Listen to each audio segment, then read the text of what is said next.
Bloodshed. A John Jordan mystery by Michael Lister. Performed by Kyle Tate. Chapter 1. Dear Mom and Dad, by the time you read this, it'll be too late to do anything. I'll already be gone. I just wanted you to know that it was too late long before now, and there was nothing you could have ever done to stop this. I know you would if you could. You guys always tried your best for me. If anyone doesn't believe that or tries to blame you, show them this. It wasn't you, it was me. I'm not right. Never have been. I don't think I could ever really explain any of this, but I've never been happy, and I genuinely and truly believe I will never be. How can I keep living when I know that every day of my life will be miserable? What's the point? What if you could have prevented Columbine, or Sandy Hook, or Parkland? Chip Jeffers asks. It's late. We're sitting at a booth in the back of Rudy's Diner. As if in an Edward Hopper painting, we're the only customers in the dim, lonely all-night establishment. The night is dark and quiet, the rural highway out front empty. The lone street lamp reflecting off the asphalt, damp from a brief early evening rain. You would have, right? He adds. Don't know a cop in the entire world who wouldn't. Well, we have something none of them ever had. An actual chance to stop one of these things. Chip Jeffers, the Potter County deputy sitting across from me, is a middle-aged white man with a thick, wiry mustache, large black plastic-framed glasses, and a pale, dome-shaped balding head haloed by brown going gray hair. Somebody could have stopped all those school shootings from happening, he says, so I guess they had a chance. A parent, a teacher, a coach, a cop, another student. Somebody heard something, saw something, knew something that they chose not to act on. We can't afford to do that. Guarantee if any of them could go back, they'd do it differently. They'd have stopped them. We don't want to be in that same position, standing over the dead bodies of kids knowing we're responsible for their deaths. Jeffers has been a deputy for a long time, going back to when Dad was sheriff here. In fact, it was Dad he had asked to speak with, but because the clandestine meeting had to be late at night, because Chip Jeffers had always been a bit of an alarmist, and because of the politics involved, Dad asked me to meet with him. Since I take every opportunity I can to see little John Paul Pearson and check on his mother, I said yes. I glance over toward mother and child. Carla is sleeping on one of the bar stools at the front counter, her head lying on her outstretched arm on the faded Formica countertop. Her baby boy asleep in a car seat next to her. Like his mother, he is sleeping sitting up, something his mother has spent most of her life doing. Perhaps she is training him to do the same, or perhaps she is preparing him to do something she never could. Ride out of this town and never return. Looking at them sleeping rough like that causes a certain slippage inside me, as if something at my core is sinking a little, shifting around a bit, and not in any kind of good way. You okay? Jeffers asks. What is it? I nod. Go ahead with your story, I say. You saying we have a chance to stop a school shooting? Think about it, he says. We always come in after a crime has been committed, after it's too late for anything but picking up a bunch of broken pieces and arresting some poor, sad, shot-out bastard who would take it back if he could, but he can't, so... But what if we could stop it from ever happening? I think it would not only prevent loss of life in this particular situation, but inspire other agencies to do the same. Make them more proactive and all. Like us. What if we started a movement that transitioned from law enforcement to crime prevention? Serious crime prevention, like school shootings and things like that. Ignoring his grandiose plans to transform police work, I say, You think there's going to be a school shooting? Here, in Pottersville? He nods. I know it. His certainty is as hollow and annoying as his visions of grandeur. He frowns. I can tell by your expression that you don't believe me. Your dad used to give me that same look." "I don't not believe you," I say. "Tell me why you think there's going to be a school shooting here, and why you're telling me and not the new sheriff." "You don't have to take my word for it," he says. "Kim and Leanne will be here in a minute with evidence." Kim Miller and Leanne Dunn, both classmates of mine, are the school resource officer and the guidance counselor of Potter High. "And as far as Glenn, I did take it to him. He didn't take it seriously, like everything else I've ever taken to him. But he told me I could look into it, just keep Kimmy in the loop. Dismissive-like. Giving me busy work, the way you would a kid." Hugh Glenn, the current sheriff, is the former deputy and detective who beat Dad in a closely contested general election, handing Dad his first defeat. Ever. Glenn had been a lazy deputy and investigator, and is now a lazy sheriff. Far more politician and administrator than law enforcement officer. Headlight beams sweep across the dim diner, and I turn to see Kim and Leanne pulling into the parking lot in Kim's cruiser. I jump up and quietly step out to greet them so I can keep the cowbell above the door from clanging when they come in, and let them know that Carla and John are sleeping. I reach their car just as they're getting out. "John Jordan," Kim says. "Been too long since we've seen your handsome face around here." "Hey, Kimmy," I say, and hug her. Kim Miller is a petite woman with a pretty pale face and big brown eyes, and longish, silky black hair she almost always wears in a ponytail. There is the slightest hint of something Asian in her features that, if it's there at all, must come from her mother's side. Though it's late and she's off duty, she's in uniform. "Wow," she says. "Haven't been called that in a while." Leanne walks up with a big smile and says, "Class of '86, where you at?" "Hey, Leanne," I say as I hug her. "How are you?" Leanne Dunn is a large, solid woman with smallish blue eyes and curly blonde baby doll hair. Nearly my height, muscular with no hips and very few curves, she has the build of a slightly above-average man. "I'm good, real good. Don't know if you heard, but I figured out I was a lesbian since that last time I saw you. Life got a lot better after that." I hug her again and tell her how happy I am that her life is better. Both Leanne and Kim were in my graduating class, and though we weren't extremely close, it was a small class in a small school in a small town.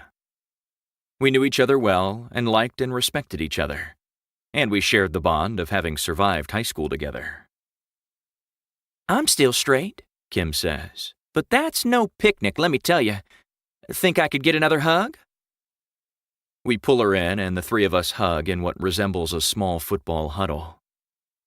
When we release each other, I tell them about Carla and the baby being asleep. "And here I am thinking you rushed out here because you couldn't wait to see us," Leanne says. "Poor things," Kim says.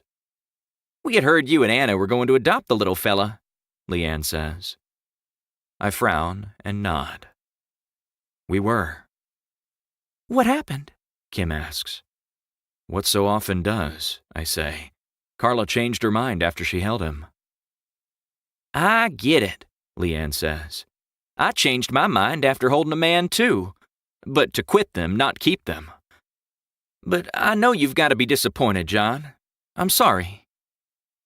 She pats me on the shoulder without having to reach up to do so. "Me too," Kim says. "So sorry to hear that. How is Anna?" We're both sad and disappointed, but we're okay. Getting used to the idea. "So," Leanne says, "instead of being safe at home in bed with you and Anna watching over him, he spends his nights inside Rudy's disgusting diner?" "We're working on that," I say. Their eyes widen, and they perk up. "On getting him?" Kim asks. No, nothing like that. On making it so Carla doesn't have to be here with him. It's just taking a little time, trying to get her low-income housing and some assistance." "Oh." "We've offered for them to stay with us, but she won't take us up on it. I think she feels I don't know, guilty or something for changing her mind. We've tried and tried to reassure her, but... They nod and give me sympathetic looks. We are all quiet for an awkward beat. Well, I say finally, shall we go in and hear what Chip has to say about starting the crime prevention revolution? They laugh, and the awkwardness is instantly gone. I ease open the door and hold the old cowbell that dangles above it, while Kim and Leanne come in, and after a brief pause for us to look at little John Paul, we make our way over to where Chip is waiting. 2. I've always tried to make an extra special effort for those students who are most vulnerable or stressed. I've done that my entire career, and I'm not the only teacher to do it. Several of us do our best to stop bullying and to make sure every student feels safe and cared for, and even loved. That's as much a part of teaching as reading, writing, and arithmetic. I've taken so many students aside and reassured them, bragged on them, let them know that it will get better. And I don't just mean school, but life. I tell them their lives will get better. I promise them that. It catches most of them completely by surprise, and I've seen many of them actually blink back tears. What took so long out there? Jeffers says. I just got a call. I gotta go in a minute. Sorry, Kim says. We were just catching up. Haven't seen John in a while. We slide into the booth, Leanne on my side, Kim on Jeffers. Well, let's go over everything real quick so I can go, he says. Show him the letter. Leanne reaches into her enormous purse, leaning into me as she does, and withdraws a manila file folder. Opening it, she hands me a sheet of copy paper. On it are copied fragments of handwritten notes that appear to have been ripped from a lined journal. I read them as quickly as I can, which isn't very quickly since ciphering the handwriting is challenging. Swear to God, I will kill every fucking one of them. Every asshole that ever tortured a poor soul just trying to make it through the goddamn day. We've had enough, and we're not going to take it another motherfucking second. Mom, I'm so sorry about all this. I wish I could have told you what I was dealing with. I tried a few times, but you couldn't understand. And even if you could, there was nothing you could do about it. None of this is your fault. I know you will get blamed, and that's the only regret I have, but this is not your fault. Show the bastards this and tell them I said there was nothing you could do and that you didn't do anything wrong. It's them and the horrible human beings they're raising. It's them and their kids. Not you. Not you. K and H had it right. Time to continue the revolution. Blow the fucking lid off the whole thing, then go down in a blaze of glory. Unless, what if there was a way to keep doing it? Strike fear, keep it burning, be there to watch it. I'm a goddamn genius. Revolution 2.0. I look up from the paper. K and H? I ask. Kim shrugs. Harrison Klebold, Jeffers says, the pitch of his voice rising. Columbine. I look from Kim to Leanne. Could be, I guess, she says, but we can't be sure. Yes, we can, Jeffers says. In the context of the notes, it can't be anything else. Where'd you get these? I ask. Janitor saw them in the boys' bathroom trash, Leanne says. Brought them to me. Chip was filling in for Kim that day. I shared them with him. Here we are. The original notes are on journal paper, Kim says, like they had been ripped out of someone's diary. It was a few different pages, some wadded up, others just laying in there. Any ideas on who may have written it? I ask, looking from Kim to Leanne and back. Leanne says, got some good candidates. Kim nods. I can think of a few that fit the Harris-Klebold profile. We need to identify them and stop this from happening, Jeffers says. His radio sounds again, louder this time, and I glance over toward Carla and John. "I gotta go," he says. Kim stands and lets him out of the booth, then sits back down. "You guys talk some more and see what you come up with," he says. "Report back to me and let's get together again tomorrow, or I'll swing by later to see if you're still here." "We won't be," Leanne says. "Mama needs her beauty sleep." "Your level of commitment to saving lives is inspiring," he says, and turns and leaves. "That bald fat fuck just zinged me as his exit line," she says. "We can't stand for that. Shoot him, Kim. I know it will wake the baby, but it'll be worth it." Though I reminded him before he left, Jeffers doesn't hold the cowbell as he exits the diner, and its brassy clanging wakes Carla and the baby. "What do you think we should do, John?" Kim asks. "I know Chip is a classic overreactor, but do you think this could be something?" "Could it be what he thinks it is?" Leanne asks. I shrug. "I don't know. The fact that he threw the pages away might be a good sign, but I think we have to look into it, even if there's the slightest chance it could be true." They both nod. "I agree," Kim says. "All we have to lose is a little time," Leanne says. "Maybe a little beauty sleep. And the downside is too deep for doing nothing." "The question is, what?" Kim says. "It's not a lot to go on," Leanne says. "And we don't want to run this risk of targeting the wrong kid and ruining his life." I nod. "We certainly don't. Why don't we do this? First, have you notified the principal?" They nod. "I'm assuming he notified teachers and staff to be on alert," I say. "He did," Kim says. "He handled it very well." "He does such a good job," Leanne says, "and everyone responded well. You can tell a difference in how things are being done." "Okay," I say. "Good. So we've got at least two things to go on: the content of the notes and the handwriting itself. Very quietly, without telling anyone, why don't you two make a list of the most likely students, but do it independently so we can compare your lists. See if anyone is on both. And keep your eyes open for suspicious behavior or absences of anyone you suspect. Once we have the list, we can ask their English teacher for a sample of their writing to compare the notes." "I've already made my list," Kim says. "Me too," Leanne says, nodding. "And we've already compared them." "Excellent," I say. "You're way ahead of me." "You have no idea," Leanne says, leaning into me and pulling another folder out of her purse. "Here's our lists and a little info on each kid." "Wow," I say. "Don't be too impressed," Kim says. "We didn't even think about getting samples of their handwriting."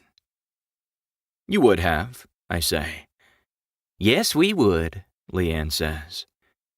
"This is great work," I say, opening the folder and glancing at its contents. "You didn't think we were just another pair of pretty faces, did you?" Leanne asks with a wide smile. I nod at the folder. "I'll look over this tonight." "First thing tomorrow, we'll get samples of their handwriting," Kim says. "See if you can do it without singling out the individual kids," I say. "How?" "Get an assignment from the entire class, not just a few students."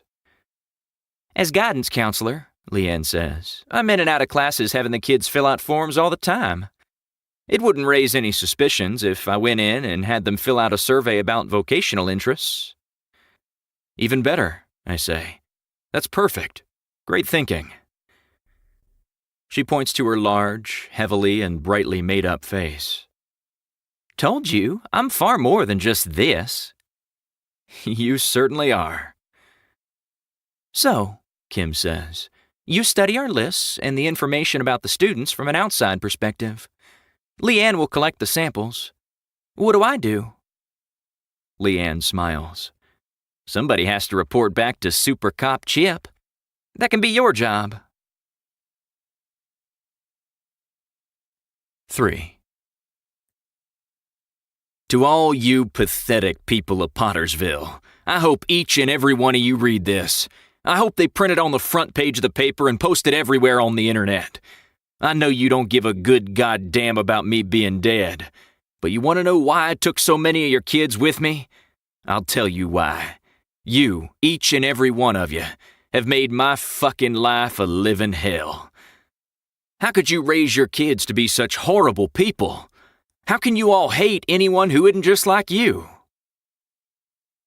I looked down at the good-natured little baby boy with the enormous brown eyes, who just a few short months ago was going to be my son, and feel, as I always do, a complex mix of sadness and joy, regret, longing, and love. Sliding my hands behind him and easing him out of his car seat, I say, "Let's let your mama sleep a little more. What do you say?" I lift him to me, kissing his forehead and gently placing his head on my shoulder, rocking him in my arms and patting his back. I couldn't love him any more if he were my own son. "You're so good with him," Carla says. "I feel so guilty for keeping him." I look away so she can't see me, pretending to be adjusting John Paul in my arms, and blink my stinging eyes. "There's no world," I say when I can, "in which you should feel guilty for keeping your own child. Please let that go. You have absolutely nothing to feel guilty about. You did nothing wrong. You did everything right." I mean what I'm saying. She did nothing wrong, and of course, she should keep her baby. But that doesn't change the fact that the entire experience has been complicated and painful for me and for Anna. For months before he was born, we thought he was going to be ours. We rushed Carla to the hospital, worried the baby was coming too early, concerned for his and her safety, believing he was ours. We stayed with him in the hospital for weeks, taking care of him in his vulnerable, premature condition, and helping his mom physically and emotionally, believing he was ours. For months, we believed we had another child. It didn't matter to us whether he was a boy or a girl. We were just happy to welcome another child into our home. It didn't matter that he was a boy, but it was significant. Years and years ago, I had a dream of being at the beach with my little boy, a dream I truly believed had finally come true. Anna and I had something we were no longer able to have on our own, a baby, a child together. And then Carla changed her mind. It would have been difficult under any circumstances, but for us to have him, care for him, receive him into our family, only to have him snatched away, taken from us, had been only slightly less emotionally devastating than if he had been kidnapped or succumbed to SIDS. "I'm sorry for getting your hopes up and—" "You didn't," I lie. "You didn't do anything wrong. Our family is complete. It's not like Anna or I feel like we have to have a son or that we're incomplete without a boy somehow. It's not the case, not at all. We love our girls and they are more than enough. We feel like the luckiest parents in the world. We were going to take him because you asked us to, because you needed us to. And we would have loved him like our own. We still do. But we weren't actively looking for another child. You didn't do anything wrong." She gives me a sleepy smile. "You're almost convincing." Even if you thought you got our hopes up and that we were disappointed when we didn't get him, you have nothing to feel guilty for. He's your baby. You made the right decision." I feel guilty because y'all could give him a better life than I can," she says. I shake my head. Absolutely not. No one can give him a better life than you can. And we're going to help you, as much as you'll let us, give him the best life you possibly can. So far, she has been unwilling to let us do much of anything for him or for her, and I think I know why. "You really think he's better off with me?" "His own mother?" I say. "Of course, absolutely." "And you're not mad at me?" "Of course not," I say. "We love you. We want you in our lives. Want you to let us do more for you and your baby." She nods and gives me something between a smile and a frown. "Are you not letting us help because of the guilt you mentioned?" I ask. "Or because you think we might try to take him from you?" Tears appear in her eyes. "I'd never think you guys would try to take my baby from me," she says. "But y'all are so good with him, with your girls, and I fucking suck as a mother, and it just points out how good y'all are and how bad I am, and how selfish I'm being not to let y'all raise him." "Oh, Carla," I say, "you're a great mother, and you're not being selfish. He's your child. You can't be selfish with your child. Something would be wrong if you didn't want him." "I knew you wouldn't try to take him. But I did think that others would see how much better y'all are than me and report it to Children and Family Services, and they'd take him away from me and give him to you." "Would never happen," I say. "Not in a million years. You have nothing to worry about, and nobody thinks you're a bad mom or that we would be better. No one. And there wouldn't be anything to compare. It wouldn't be like we'd have him and then you'd have him and someone could compare the two. We're just wanting to help you with him. We'd be doing it together." She starts crying. That sounds so good. I could really use some help. I feel like I'm going crazy. I'm so tired all the time, and I'm having some crazy-ass thoughts." "Like DCF taking your baby and giving him to us?" I say. She laughs. "Yeah, like that." "Come home with me tonight," I say. "Stay with us until we can get you your own place. Let us help you get some sleep, some rest. Let us help you with your baby. You're his parent, and I promise you Anna and I will never try to be. But you could let us be your parents and his grandparents. How about that? That could work, couldn't it?" 4. "I will kill every fucking one of you motherfuckers, that's a promise. I'm the real pirate of Pottersville. It's going to be Columbine all over again. Only better. Harrison Klebold had it right. Blow the whole fucking school up, then blow yourself the fuck away. God, how I wish I could have had the chance to meet them. Maybe I will someday. Maybe there's a special place in hell for people like us. But then again, maybe I'm not ready to go out just yet. Maybe I'll go underground afterwards, travel the earth like fucking kung fu, and help other outcast kids kill their fucking foes. Keep this revolution going, or start a new one. Keep fighting until they bring you down in a volley of bullets. Mark my words, Columbine was just the beginning. And soon they'll say Pottersville the way they do Columbine or Parkland or Sandy Hook." Driving back to Weewa, Carlos sound asleep in the seat beside me, John Paul just as soundly asleep in his car seat in the back. I call Sam Michaels. "Hey," I say softly. "Sorry to call so late. Did I wake you?" "No, it's good to hear from you. Why are you whispering?" I tell her.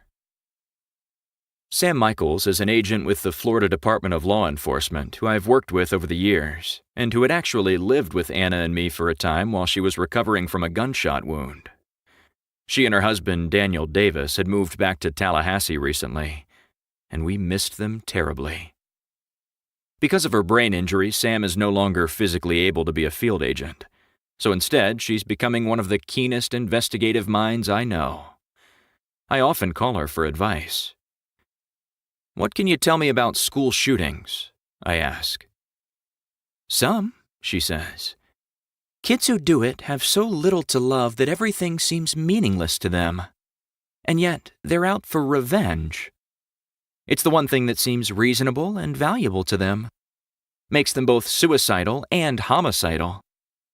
I can tell you that school rampage shootings are acts of random terrorism without an ideology. Those who perpetrate them often cobble together some sort of ideological justification, but it's usually just some bullshit mashup of Ayn Rand, Nietzsche, shock rock, and pop culture glamorizing of violence. Why? Trying to prevent one from happening. Really? She says. That's interesting. In every case I know of, there were plenty of warning signs, clues if someone were looking for them. Most adult mass murderers operate in isolation, but adolescent ones inevitably share their plan with one or more friends.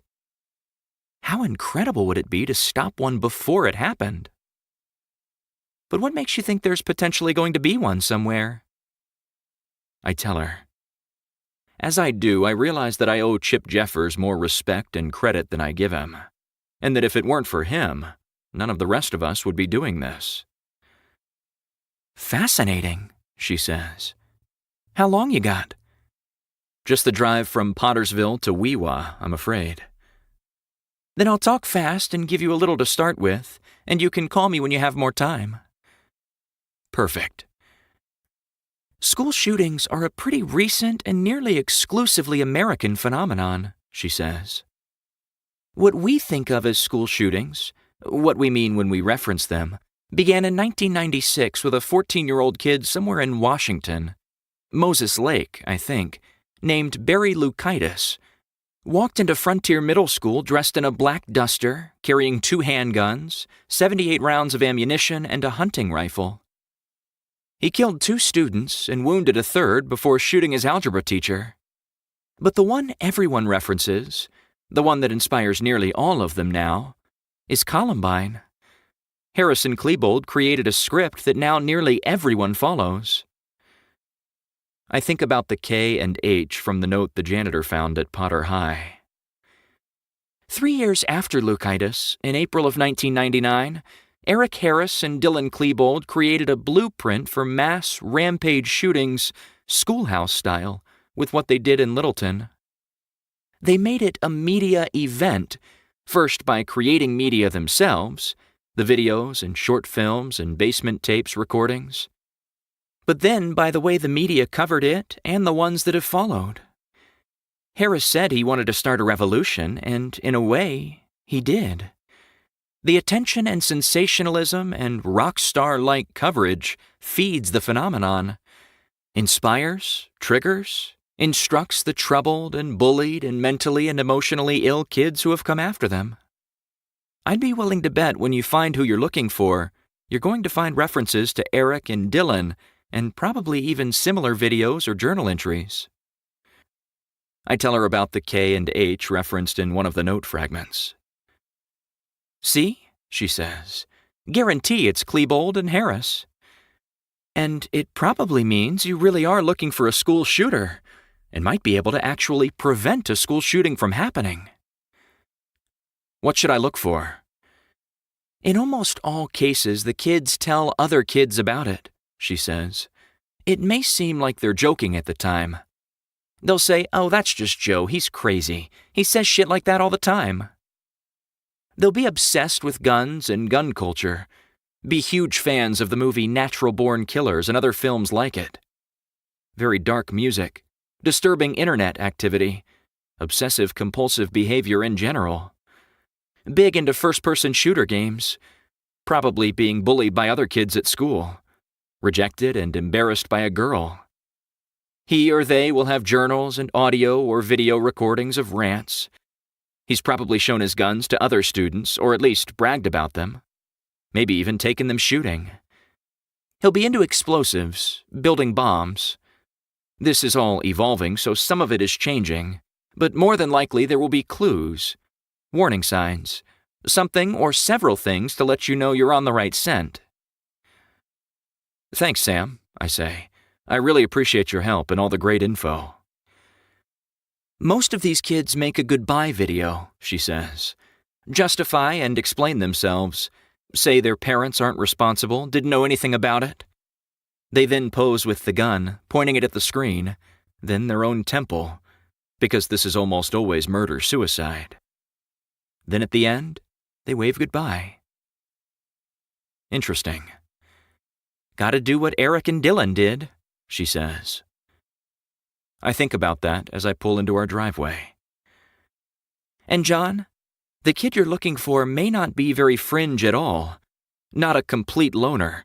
No black trench coat, no outlandish behavior. Could be just a quiet, sort of shy boy that nobody really even notices. But there'll be real rage right behind his eyes. I let her know we're here, thank her again, and tell her to tell Daniel I said hello. Be careful with this one, John, she says. Case like this is far more dangerous than most, and with more potential pitfalls. And don't for 1 second be fooled by their juvenile appearance. He may look like a kid, but he's a vicious, merciless, calculating, cold-blooded killer, intent on shedding as much blood as quickly as possible. 5. You know what? I went to 3 different high schools growing up, and in none of them did I for one moment feel safe. Not one. High school was horrifying. And you want to know why? I'll tell you. It was the casual cruelty of the popular kids and the indifference to the rest of us by the coaches and teachers who adored them that made it a ticking time bomb ready to explode. Anna stirs when I ease into our bed. Hey, she whispers sleepily. Hey. Missed you? How'd it go? Missed you more, I say. I'll talk to you about it tomorrow. Go back to sleep. But before you do, guess who's sleeping in our guest room? Somebody from the class of '86? Carla and John. She pushes herself up on her side, leaning on her elbow, instantly awake. They're going to stay with us until her apartment comes through. Really? Wow, why the change? She wasn't letting us do much because she felt guilty and threatened. I assured her there was need for neither.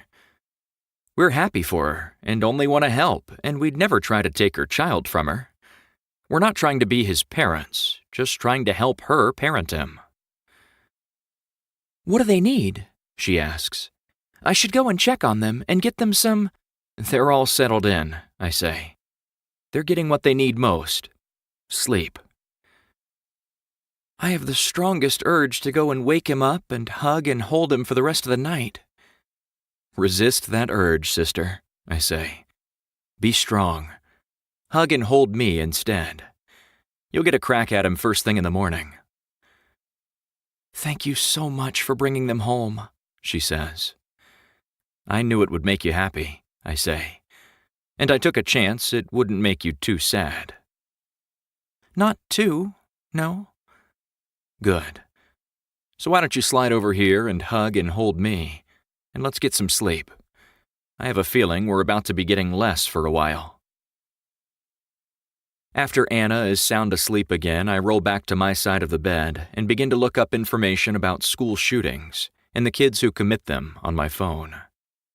Most school injuries are sports-related. Most school crimes involve petty theft. Most teenage deaths are accidents, followed by homicides, then suicides. The number of teens who die in school rampage shootings is less than 0.01%. Most murders are unplanned, spur-of-the-moment, spontaneous acts, a fear and anger-induced response to a perceived imminent threat.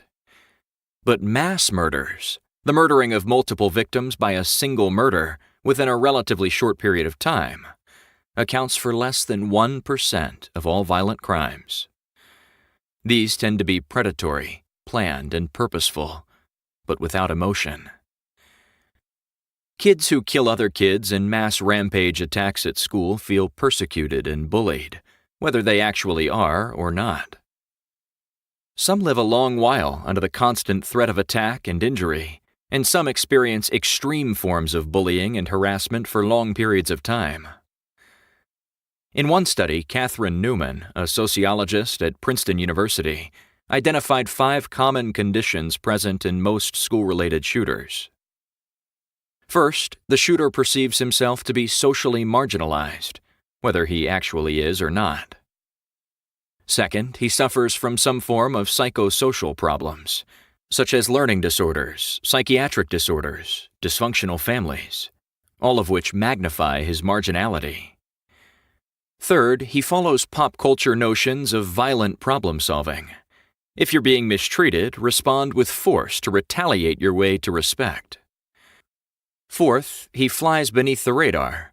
His serious, severe, and problematic behavior goes unnoticed or unidentified by parents, teachers, friends, guidance counselors, school psychologists, and social workers. Fifth, he has access to firearms. Without the availability of weapons, there are no school-related shootings. Later, when sleep comes, I have the same dream I had so long ago. It's interesting. I didn't have it before John Paul was born, nor even after he arrived into the world. It was only after Carla decided to keep him, only after he was lost to me, that I started having the dream again. But since then, I'd been having it nearly every time I slept. A cruelty, and simultaneously a kind of salve. It is bittersweet, but not unwelcome. The last of the setting sun streaks the blue horizon with neon pink and splatters the emerald green waters of the Gulf with giant orange splotches, like scoops of sherbet in an Art Deco bowl. A fitting finale for a perfect Florida day. My son, who looks to be around 4, though it's hard to tell since in dreams we all seem ageless, runs up from the water's edge, his face red with sun and heat, his hands sticky with wet sand, and asks me to join him for one last swim.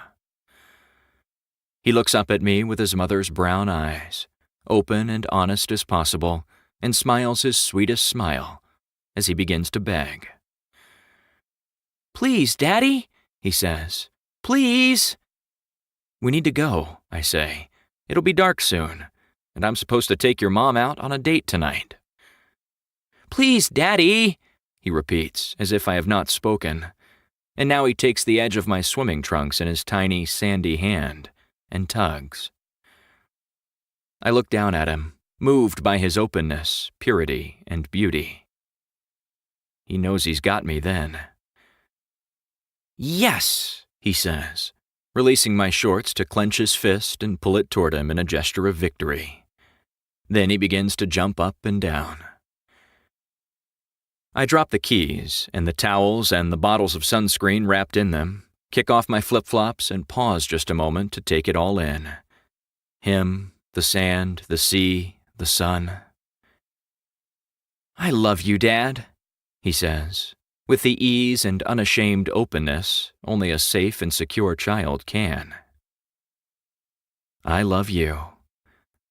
I take his hand in mine, and we walk down to the end of his world, as the sun sets and the breeze cools off the day. And we walk right into the ocean from which we came. A wave knocks us down, and we stay that way, allowing the foamy water to wash over us. He shrieks his joy and excitement, sounding like the gulls in the air and on the shore. He plays with intensity and abandon, and for a moment, I want to be a child again. But only for a moment. For more than anything in this world, I want to be his dad. We forget about the world around us and we lose track of time, and the thick, salty waters of the Gulf roll in on us, and then back out to sea. 6. I could have just gone off and killed myself quietly. Everybody always asks why guys like me don't. I'll tell you why. That would have been an even bigger waste. If I go out this way, taking as many of the fuckers who made my life miserable with me, then maybe, just maybe, it will send a message. Maybe something will change, and some other poor, miserable kid in some other shitty school will get treated better, and maybe find a reason not to do what I'm doing. I wake up later than I intended to the next morning, and reach for my phone. To my surprise, it's not on the bedside table next to my gun, badge, books, and bottle of water where it usually is. I search for it a few minutes before realizing Anna must have taken it, something she does on the rare occasions when I have a day off. She keeps the phone with her and monitors my calls and texts, waking me if there's ever anything that can't wait. This simple, kind act makes me feel cared for and loved, and provides genuine, measurable benefits for my mental health and well-being. I'm an owl being taken care of by my robin. I stumble down the hallway to the living room to find Anna lying on the couch, both Taylor and John Paul lying on her asleep. She looks up at me and smiles. She has no makeup on, she's still in her pajamas, and her thick brown hair is still morning mad. And she couldn't be more beautiful. "Morning," she whispers. "How'd you sleep?" "Great, thanks to you," I whisper back. "Your phone's on the counter," she says, glancing back toward the kitchen. "Nothing that couldn't wait so far." I smile. We have differing ideas on what can and can't wait. "Carla took my car to get a few things," she says. "You hungry?" I shake my head. I'm not a morning eater, no matter how early or late in the morning it is. And though she knows this, she always asks me anyway, a practice nearly as endearing as her taking my phone so I can sleep. I can't help but notice that her question was phrased a little differently than it normally is. Clearly, even with the children asleep, she didn't want to take the chance that I would give her my typical response when she asks some variation of, "Is there anything I'd like to eat?" Before I can point this out, my phone starts vibrating on the counter, and I step over to get it. "You had a chance to look over our list of names yet?" Kim asks. "Not yet, but..." "Why are you whispering?" she asks in a whisper of her own. I tell her. "And you really haven't read the lists and info yet?"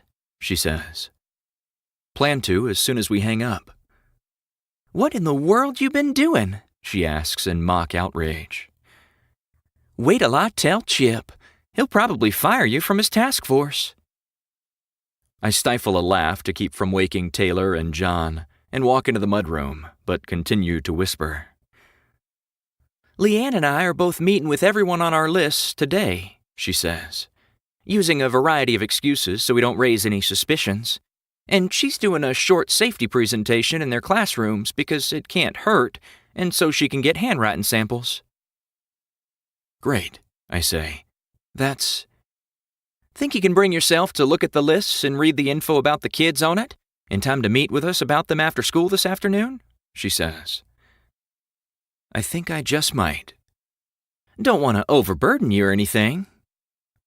"What time?" I ask. "Let's do 4, she says. "Give faculty and staff time to leave too." "See you then." "Only if it's not too much trouble," she says. As I'm finishing up my conversation with Kim, I see Dad pull into our driveway in his new Pearl Platinum F-150. Slipping on a pair of shoes, I ease open the door as quietly as I can and step outside to meet him so we can talk without disturbing the little sleepers. He comes to a stop beneath the shade of the 3 oak trees near the far end of our driveway. I reach his truck before he gets out, and he rolls down the window. "Tried to call," he says. "Decided to drop by. Make sure Chris didn't get reanimated somehow, or Randa didn't break out of jail." "Anna took my phone when she got up to let me sleep," I say. "Haven't even checked it yet. Sorry." "Don't be. Glad you got some sleep. You don't get enough. Just checking about last night. See what Jeffers had to say." "I think he might be onto something," I say. "Really?" he asks, his voice rising in surprise.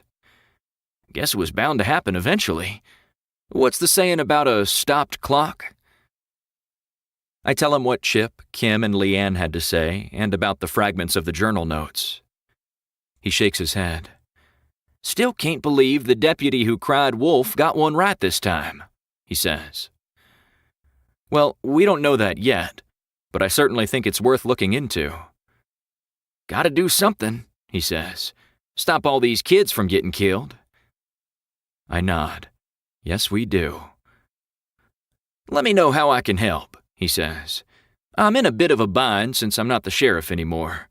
Try not to do anything that looks like I'm trying to do Hugh Glenn's job or work against him in some way, but none of that matters if it comes to saving kids. I'll let you know, but hopefully we can just locate the kid and intervene. Get him some help. Keep anything from happening. Certainly hope so, he says. Just let me know. He cranks his new truck and puts it in reverse. And John, thank you. Would have been easy to write this off since it was Jeffers who brought it to us. A lazy investigator would have. 7. High school sucks. It's one of the truly universal truths. Whoever said high school is supposed to be the best days of your life is a sad, pathetic, delusional fuck. The truly pathetic thing about high school is everyone tries so damn hard to be something they aren't. Even the staff. Maybe it's that way everywhere, but it's worse in fucking high school. My problem wasn't that I didn't fit in with the popular kids. It was that I didn't fit in anywhere. I didn't even fit in with the misfits. I hated high school, and I've never trusted anybody who didn't. Show me someone who liked being a teenager, and I'll show you the most fucked up person of all.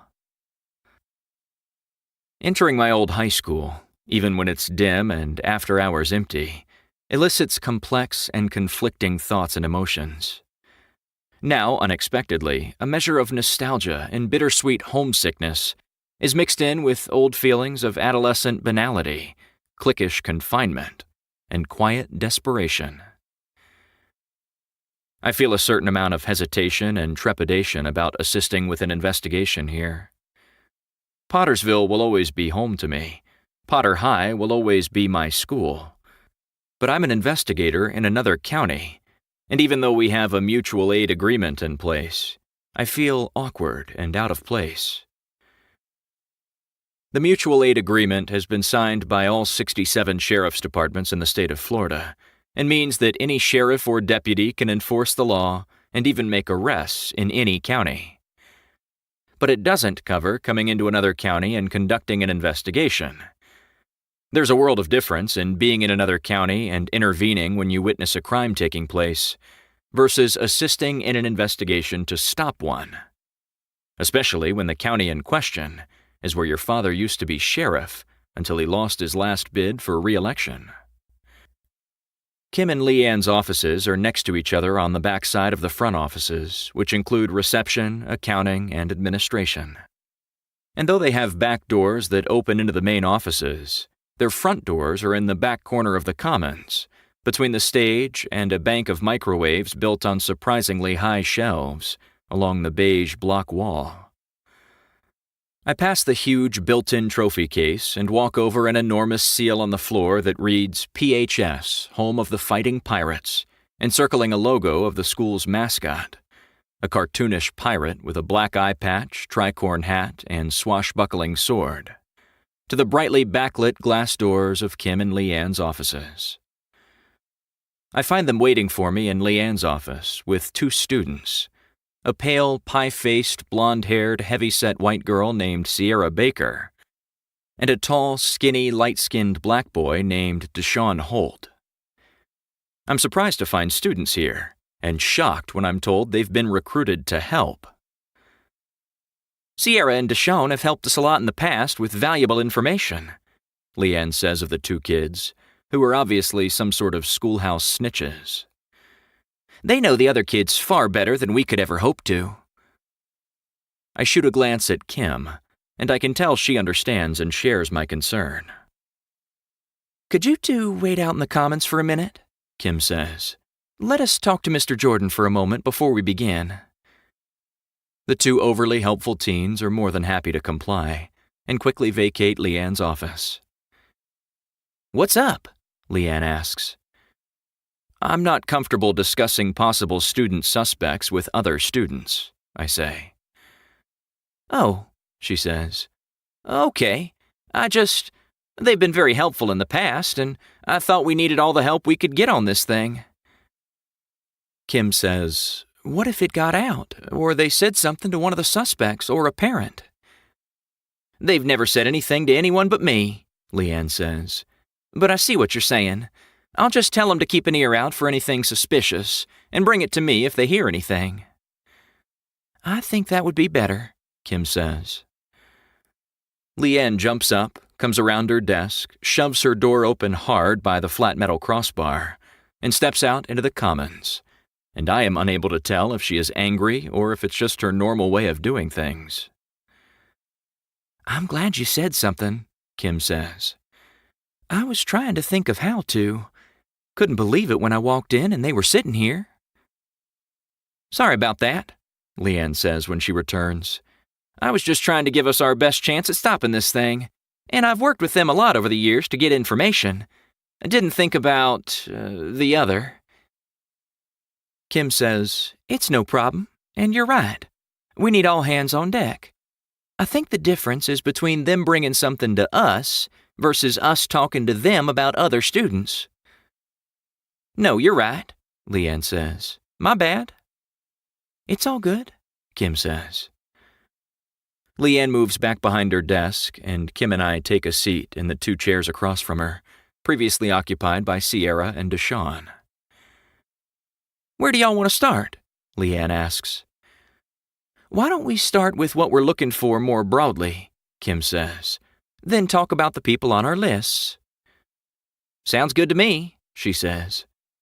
From what I've read and learned from the training I've done, we're not looking for a girl. Think there's only been one of them. And we're not looking for a black guy. That's part of the reason I felt safe involving Sierra and Deshawn. Though there may have been other girl rampage school shooters, the only one I had ever heard about is Brenda Spencer, the troubled teenager who in 1979 killed 2 adults and wounded 8 children in a school shooting in San Diego, California. And though there may have been African-American school shooters before, I am not familiar with any. So, Kim says, we're looking for a white male. Rampage shooters and serial killers have something in common. Based on the statistics I've read, Leanne says, most of them struggle with suicidal tendencies and depression. They feel persecuted or victimized, but more in a general way than specifically being bullied. They don't act on impulse or snap in some way, but painstakingly plan their attack. And most, if not all, talk about their plans with someone they know before they carry them out. And if not that, then at least their violent fantasies in some way. I read that something like 93% did something that deeply concerned someone close to them before the shooting, Kim says. Exactly, Leanne says. That's from the Secret Service report from a few years after Columbine. That's why I'm convinced there are signs. We just have to see them. It's why I thought students could help. They absolutely can, I say. Just in general, not a specific way. We need them noticing any alarming behavior from anyone, not focusing on just a few. I get that now, she says. Where is Chip? I ask. I figured he'd be here by now. They both smile. We may have told him the meeting started a little later, Leanne says. Give us a chance to go over everything together first, Kim says. It's an old trick we used to pull in high school, too, Leanne says. I think about how in many ways they're still in high school, how it's like they never left. Speaking of, Leanne continues, we better keep moving or we won't finish before he gets here. Kim nods and says, it's counterintuitive, or at least contrary to conventional wisdom, but most school shooters are from 2-parent homes, are in the mainstream crowd in school, make pretty good grades, don't usually get in trouble, aren't extreme loners, and aren't addicted to violent video games and movies. Though a lot of them are into first-person shooter games and the Oliver Stone film Natural Born Killers. A big factor seems to be difficulty coping with loss or failure, Leanne says, especially if it's significant and they are young. Things like failed romances, family illnesses, and deaths. So we need to be thinking about these factors when we look at the kids on our lists, Kim says. Let's talk about them, I say. Kim says, You know how we each have 4 guys on our lists, and only 2 of them show up on both lists? We were talking, and neither of us thinks the 2 that show up on both lists are significantly more likely to be the shooter than the other 4 that weren't on both our lists. Interesting, I say, glancing down at the lists. Kim's list includes Mason Nichols, Dakota Emanuel, Evan Fowler, and Zach Griffith.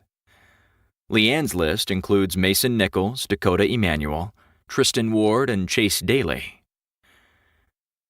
Either of you had any other thoughts or questions since making your lists and talking about them? I ask. Anyone else to add? Anyone you've reconsidered and want to take off? They look at each other and then me, shaking their heads. Okay, I say. Now I want you to make a new list, independent of each other, no conferring.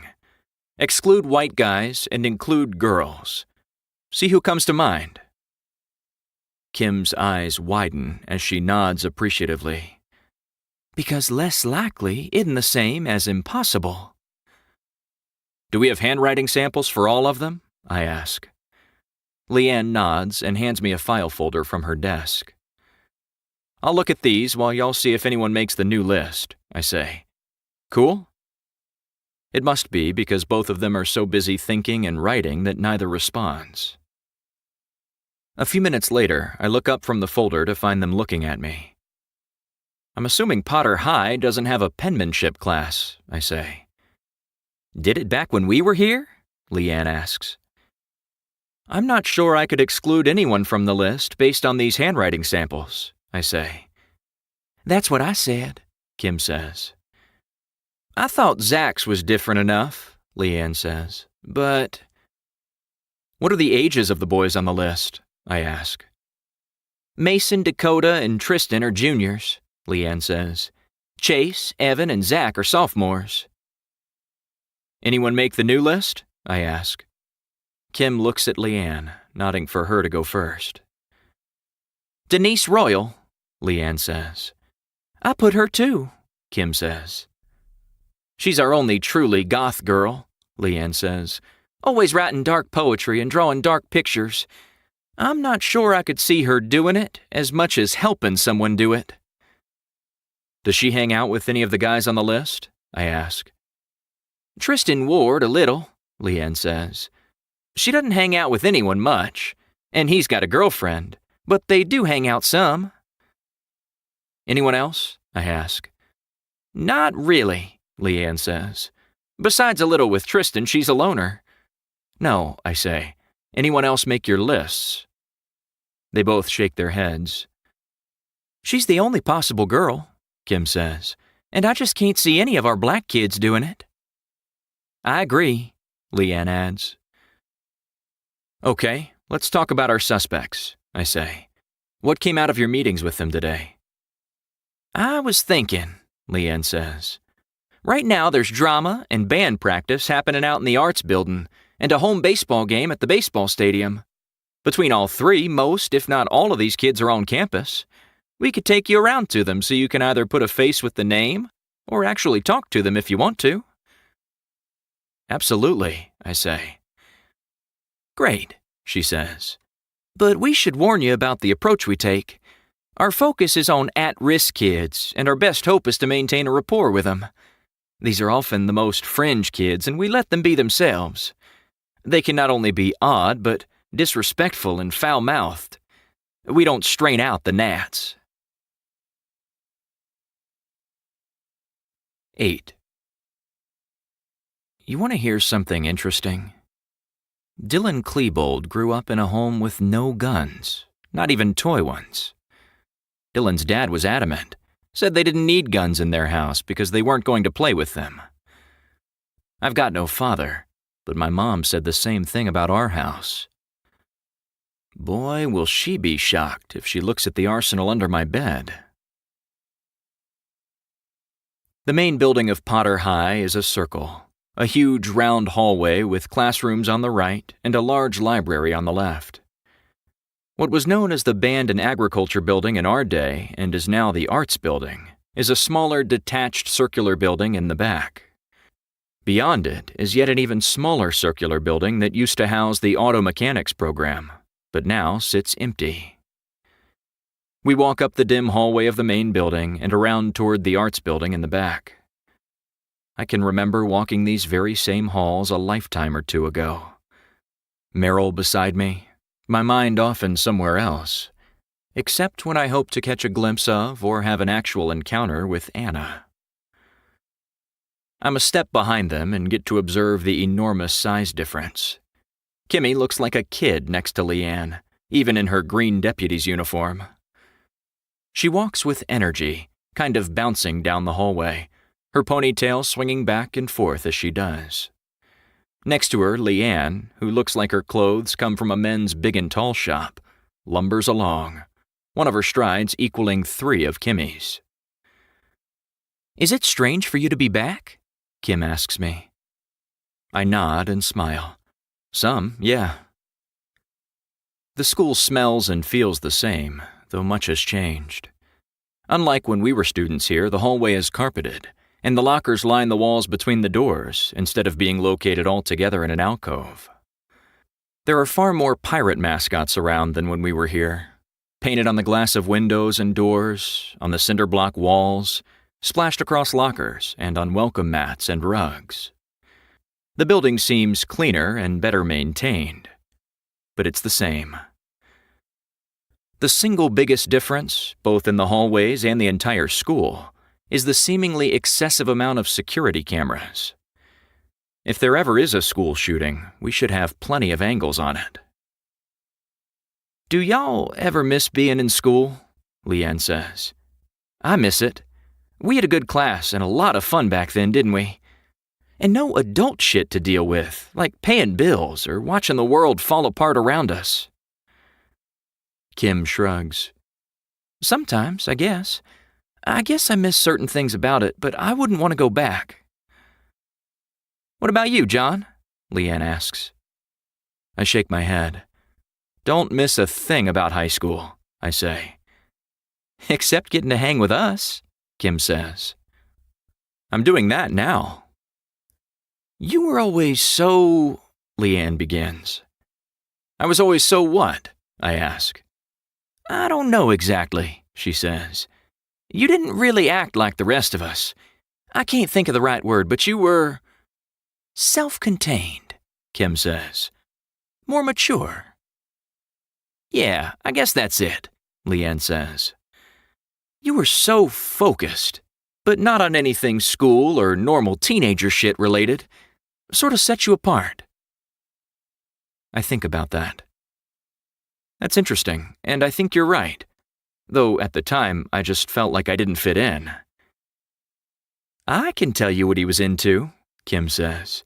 "He was focused on God, the Atlanta child murders, and Anna Rodden." I laugh. She's right, but I would have never guessed she or anyone else would know any of that. "None of us stood a chance because of Anna," Kim adds. "And you wound up with her." "Sometimes the guy gets the girl," Leanne says. "You got Ace Bowman."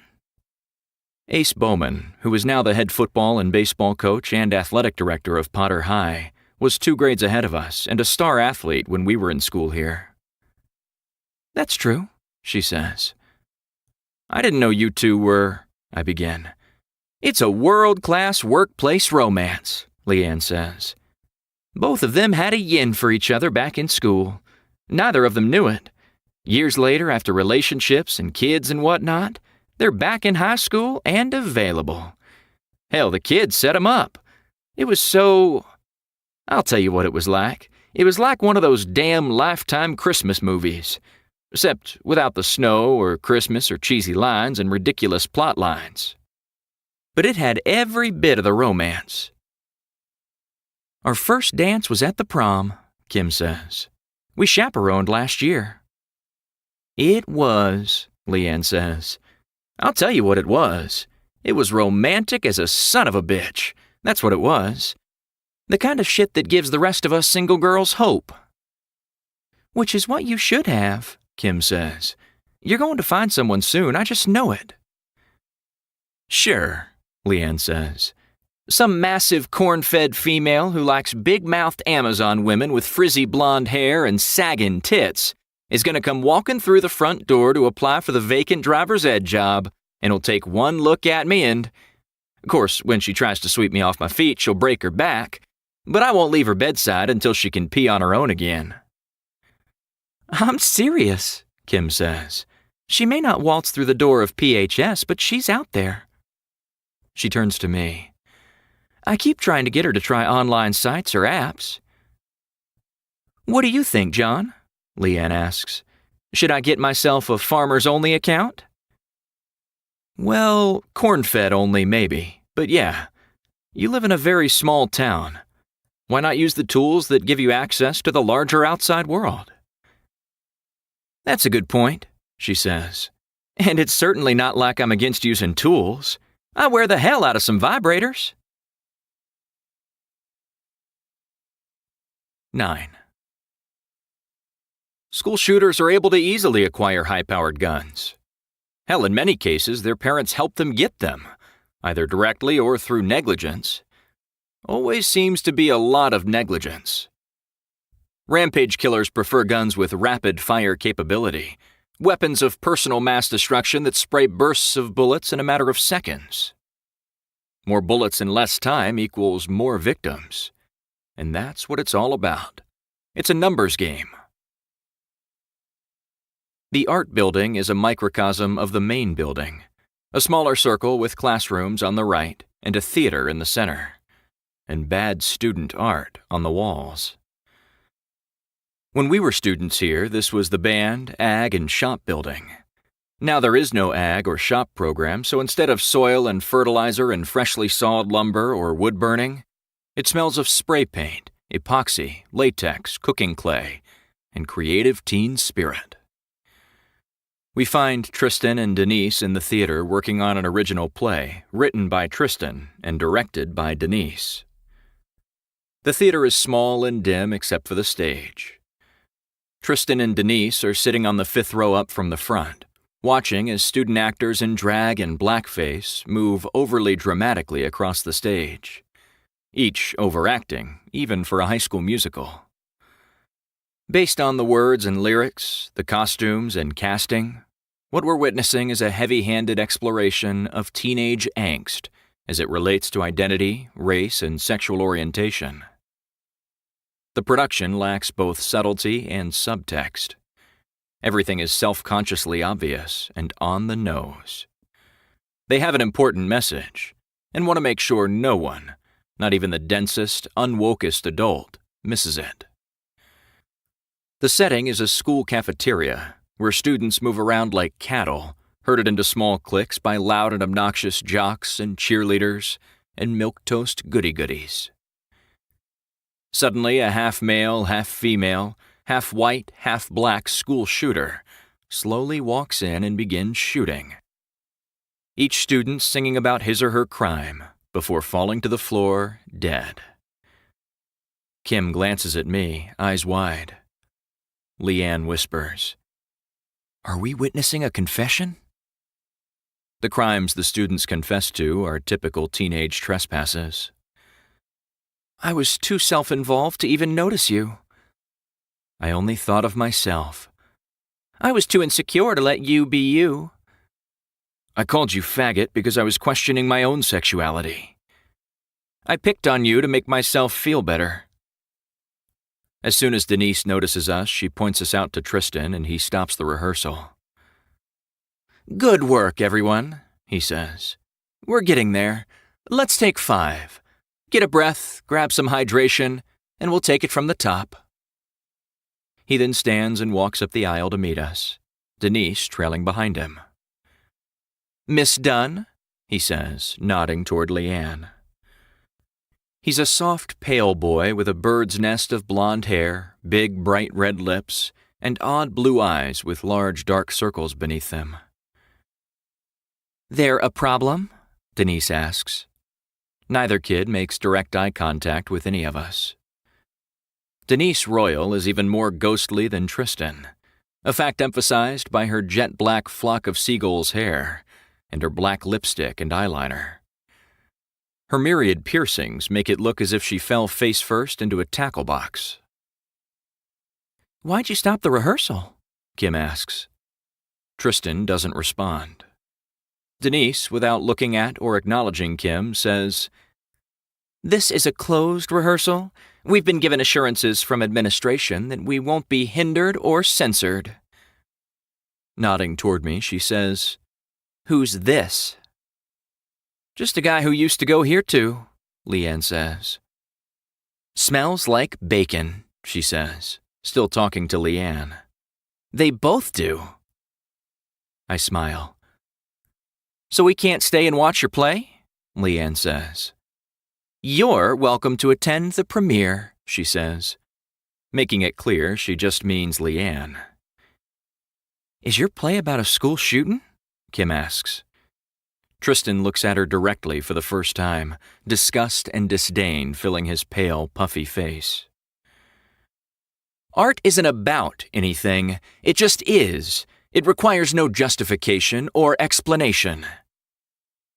He says all this like he's the first pretentious person to ever be on this planet. "I won't explain my work to you. I'm sure you wouldn't get it, even if I was willing to."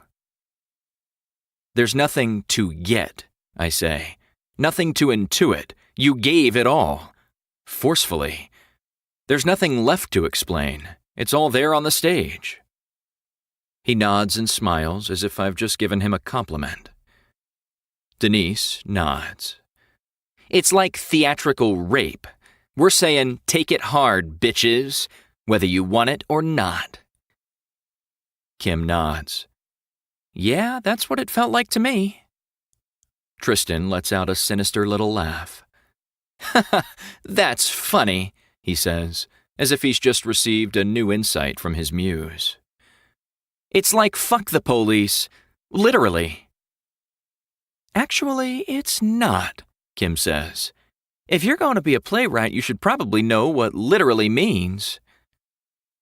"We'll be sure to get a dictionary and do that," Denise says. "Anything else?" Tristan asks. "When is your premiere?" I ask. "Friday," he says, "which is why we need to get back to work." "We're performing it in front of the entire student body," Denise says. "And mark my words, it'll be a day none of these losers will ever forget." Kim looks over at me. "You marking it, or should I?" Tristan says, "This little piggy went to market. This little piggy made a joke." "Soon no little piggies will be laughing, though," Denise says. "They'll be squealing all the way home," Tristan says. 10. You know what? Not everybody has to do what you say they have to, or what you want them to. Does that come as a shock to you? You really do think you rule the world, don't you? Well, you don't. And high school isn't the whole world anyway. I know it's your whole world, but it's not the whole world. You should maybe know that. You should also know that you are only doing what every other stupid and ignorant person in history has done. You attack and torment people who aren't like you. You aren't even original. You ruined my life. All I've done is pay you back in kind. Please tell me at our adolescent worst we were never that bad, Kim says. Not even close, Leanne says. I remember being far too earnest and taking myself too seriously at times, I say, but I don't think I was ever that pretentious. The three of us are back out in the hallway of the arts building, walking toward the music room and recording studio. You weren't at all, Kim says. You were the sweetest boy, always so nice to everyone. You did treat everyone the same, Leanne says. I always admired that. You could certainly be serious, even humorless at times, like you were carrying around the weight of the world, but for an adolescent Atlas, you were all right. And you certainly were so nice to everyone, no matter their race or socioeconomic level. And unlike John, you were never serious back then, Kim says to Leanne. Still not if I can help it, Leanne says. Best defense mechanism I've found against the slings and arrows. How is that for some self-perception? And what about throwing in a little Shakespeare since we're at the theater lab? Are y'all as impressed with me as I am? More, I say. Of course, it would have been even more impressive if you hadn't felt the need, like Tristan, to tell us what you just told us. She smiles. What he and I have to say is too important to take a chance that you might miss it. It's our duty to break it down for you dullards. And I was always pining after some guy, Kim adds, looking away wistfully. I'm sure we were self-absorbed and maybe even a little dramatic, but we weren't anything like that. See why we thought of them? Leanne says. I nod. They could be our own little Mickey and Mallory, right? She says. I think about the mass-murdering couple from Oliver Stone's Natural Born Killers, and try to picture the goth girl I just saw in the role of Mallory, and the pale puffy boy as Mickey. The original Mickey and Mallory were victims of traumatic childhoods, who became a rampage-killing couple, a bloody Bonnie and Clyde sensationalized and spurred on by the media. I'm sure y'all had this thought, Kim says, but what if they... Do you think they could be planning on doing the shooting during or at the end of the play? I nod. Very well could be, I say. Send the actors out with real guns loaded with live rounds, or more likely, make everyone sit through that dreadful drivel and then... We'll all be begging to be shot, Leanne says. As we near the music room, we hear the fine fingerings of a skilled musician playing an acoustic guitar in an arpeggiated manner. Kim taps on the door and we step inside. As we do, Chase Daly stops playing. Looking up from his vintage-looking Guild guitar, his eyes widen when he sees the three of us. Chase Daly is a slight and slightly effeminate young man, with long, dark hair and deep-set dark eyes. He has long, narrow fingers with nails in need of cleaning. He's alone, seated at a music stand in a large, carpeted music room, his bare feet on the round, silver circle near the bottom of the stool he's on. Everything okay, Miss Kim? He asks. She nods. Everything's fine, Chase. Foam egg crate acoustic panels mounted on the walls absorb much of the sound and all of the echo in the dead room. We were just walking by and heard your beautiful playing. Thought we'd stop in and listen for a moment. Chase isn't just a great musician, Leanne says. He's an accomplished songwriter. Only problem is they're so sad you can only listen to a couple at a time. Kim says, Chase, this is John. He was in our class back when we went here.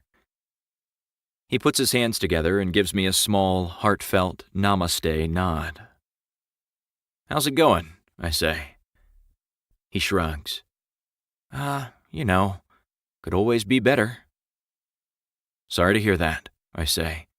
You play beautifully. On our walk over, Leanne had told me about Chase's alcoholic mom and the severe abuse he had suffered at her hands. Hers and the parade of user abuse boyfriends that had worn a path through their home and lives. Music is his escape. This music room his only sanctuary.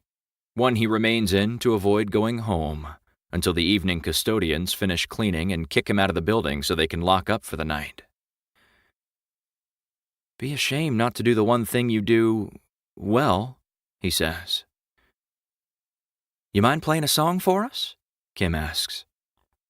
I don't want to sing, but I'll play for you if you want. Please. He does. I'm not sure if what he plays is original or not. It's a testament to his skill that I can't be sure, but it's extraordinary, complex, moving, intricate, impressive. When he finishes, the three of us clap for him. That was incredible, I say. Thanks so much for playing for us. He gives me his little namaste nod again. Well, we'll go now, and sorry to disturb you, Leanne says. She turns to leave, but then turns back toward him. Oh, before we do, remember what I spoke to your class about today? Can you think of any students who seem particularly stressed right now? Bullied or just broken up with someone? Anything like that? Everybody I know is like that, he says. And not just kids. The whole world is fucked. What you gonna do? Anything we can do to help you? Kim asks. He gives her a resolved look and shakes his head, his long, dark hair moving back and forth. Okay. Well, Leanne says, if you think of anyone who... You thinking someone's gonna do something? He asks. Something violent or something? What makes you say that? She asks. Just from what you said today and how y'all are acting. Do you know of anyone who might do something drastic or violent? If it were me, I'd look for someone who doesn't have a thing. You know, a girl or a sport or a hobby or a passion or a... something. If it weren't for this guitar, I'd have offed myself a long time ago. We're glad you have the guitar, Kim says. And you're so good at it. But we want you to have more. Come see me and Miss Leanne tomorrow, okay? Let us help you get more. Have a better life. Okay? He nods. I mean it. Promise me you'll come see us tomorrow. Okay, he says, but doesn't sound like he means it. 11. My thoughts and prayers are with you. May Almighty God, the Eternal Father, hold you in the palm of His hand. Baseball doesn't get the crowd that football does in Pottersville, but it's a good season, so the park is packed. In the warm glow of a quiet, peaceful evening, the boys of spring stand in a greening field backlit by the sinking sun, participating in the leisurely pursuit of their country's officially favorite pastime. The outfield fence holds the homemade signs of hometown businesses whose advertising dollars spent here won't net a single additional sale. As Leanne, Kim, and I walk up, the park lights buzz and wink and flicker on, the beams of those near the backstop catching the curling smoke from the concession stand grill. Leanne turns to us and says, "Who would want to shoot up this livin' Norman Rockwell painting?" There are those, Kim says, shaking her head. I guess there are, but damn, seems like some Taliban shit to me. Kim nods. That's exactly what it is. Same destructive impulse. We stop along the back edge of the ballpark and take in the scene. The announcer is a soft-spoken 20-something African-American guy who was once a star here, and went on to play in the minor leagues and even a few unremarkable games in the majors, before returning home to become a roofer for his dad's company. His dad, who was a star some 20 years before his son, is doing color commentary. At the plate now is the right-handed hitting catcher Bradley Conroy, hitting .273 with 8 RBIs so far this year. Short lead. And this one on one hop by the third baseman into left field. Well, Sanders was playing in, and that one was just over the glove by about 1.5 feet. Back-to-back singles. Another nice piece of hitting by Conroy for the Sharks. The home bleachers are mostly filled with parents and grandparents, and the siblings of players too young and small to be on their own. Most of the Potter High students are swarming around the park in small packs, socializing, seeing and being seen. Because there aren't many visitors, the guest bleachers are filled with spillover from the home side, mostly teachers and faculty, and the suck-up students who don't mind sitting near them. Beyond the dugout, the right field fence is lined with clusters of students sitting in the grass or on blankets, paying far more attention to each other than the game. Watch them, Leanne says, pointing to the 2 students she had in her office earlier, Deshawn and Sierra. See how they move about the various groups of kids. They aren't part of any discernibly defined group, but they are friendly with all of them. It's like they haven't chosen a side, or been relegated to one, and so by not being part of any, they are welcomed by all. That's why they're helpful. That's why I thought we could use 'em." "I'm sure we will be," I say, watching the two move about, greeting and being greeted by all the various factions just as she has described. "Absolutely," Kim says. "We just couldn't give them information about other students. That's all." "I get that now," Leanne says. "I should have thought about that part. I just got excited about playing detective and being able to bring actual informants to the table, like I'm on The Wire or some shit like that." Kim and I both laugh. "Just want to be a top cop like y'all," Leanne says. "Speaking of," Kim says, staring off in the direction of the concession stand. "Look who's here, and who he's with." We follow her gaze to see Chip Jeffers standing in between the sheriff, Hugh Glenn, and the principal, Tyrese Monroe, Merrill's cousin, and the first black principal Potter High has ever had. "Shall we?" Leanne says. "Sure," Kim says as I nod, and we begin to walk in their direction. On our way, as we pass the pirates' mostly empty dugout, we pause to talk to Evan Fowler, one of the sophomore suspects from Kim's list. Evan is small, even for his age, the high school baseball uniform too big for him. He wears his hat pushed way down on his head, just over his eyes, as if he's trying to hide his bushy, too long hair, spilling out around it as if ready for a bowl cut. "Hey, Evan," Kim says. "How's it going?" He turns his red face toward us and uses his tongue to unstick his lip from his buck teeth before speaking. Same old, riding the hell out of this bench, doing my job and keeping it good and warm." "Hang in there," she says. "You'll get your chance to play when you're older." He shrugs. "Not likely." I wonder if he's talking about getting older or getting to play. "Hey!" the coach and Kim's boyfriend Ace Bowman yells from the other end of the dugout. "Arrest that woman if she continues to harass my players." His tone, along with his big, easy smile, is flirtatious. He's a tall, broad, once athletic man who has gone soft. His fleshy face is both puffy and loose, and his wide hips appear even wider in the piped knicker baseball pants.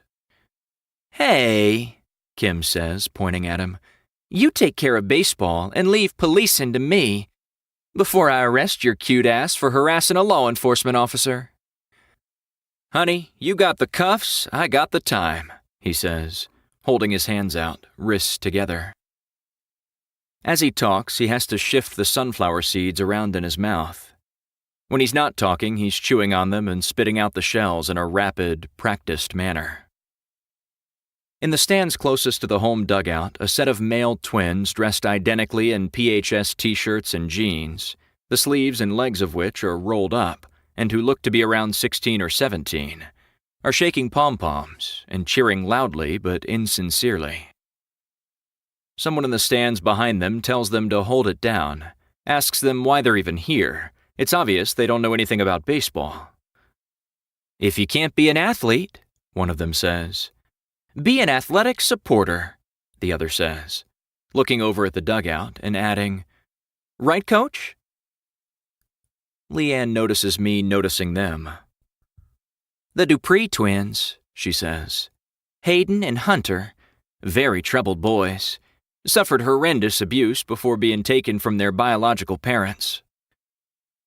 "Why aren't they on the list?" I ask. "Never occurred to me," she says. "They're just so soft and, I don't know, effeminate." Kim steps over to us. "They'll fuck anything that moves. Or be fucked by them, I guess. But can't see them hurting anyone." When we continue on and are far enough away so Evan can't hear us, Leanne says, "I just can't see that sweet little bucktooth boy sawing down his classmates with a rifle either." "You're probably right," Kim says. "Hope you are.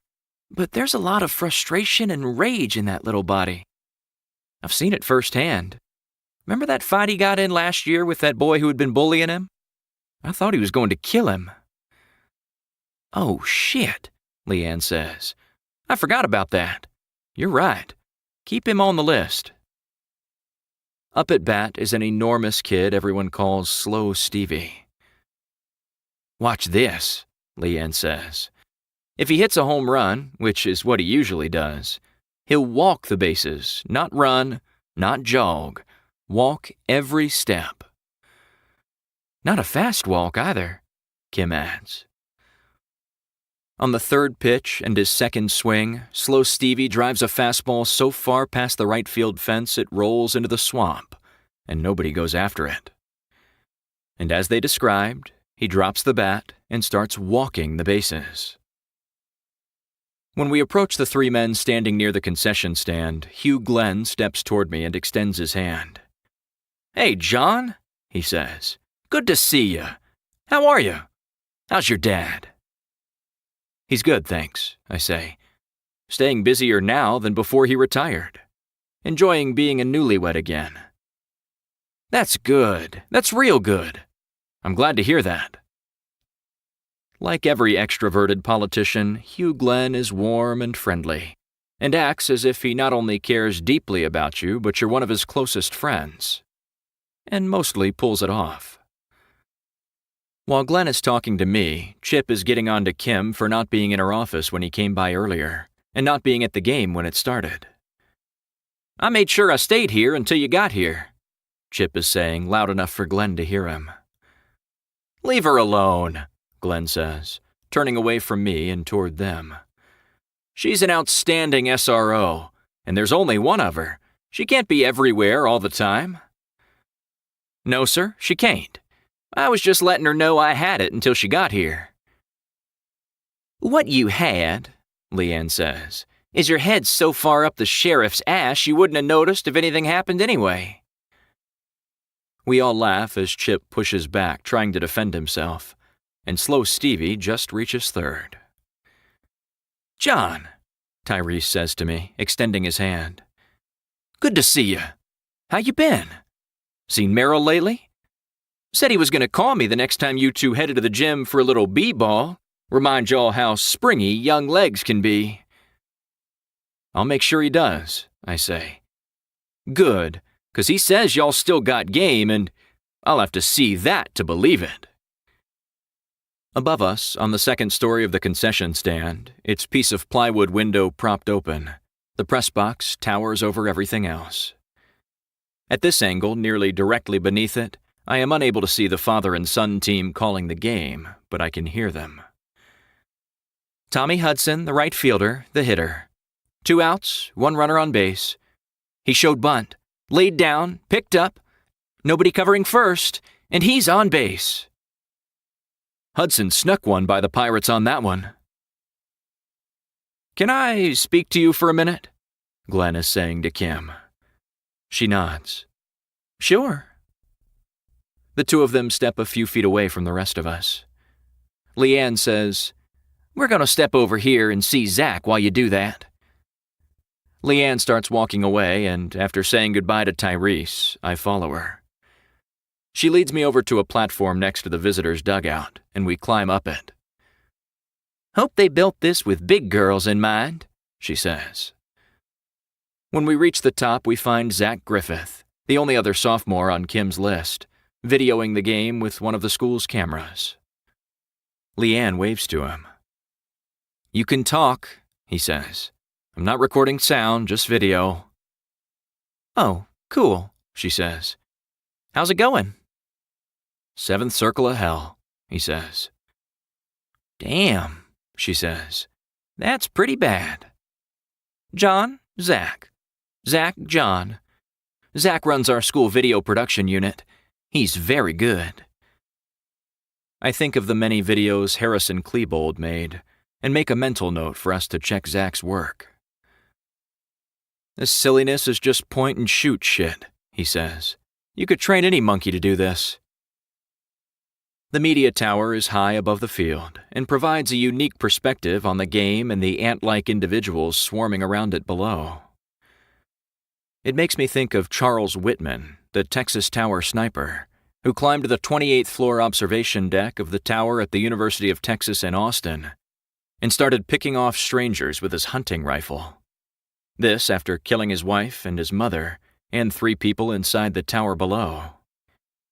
Before being shot and killed by Houston McCoy of the Austin Police Department, Whitman wounded 31 people and killed 17. 16 on that day, and a 17th who died 35 years later from injuries sustained back then. "Why do it if you hate it so much?" Leanne asks. "Got in trouble. It was this or get suspended. Coach Ace Big Hips thinks it's funny because I hate sports." "What did he have to do with it?" she asks. "He's the one who decided my punishment. Fucker." She turns to me.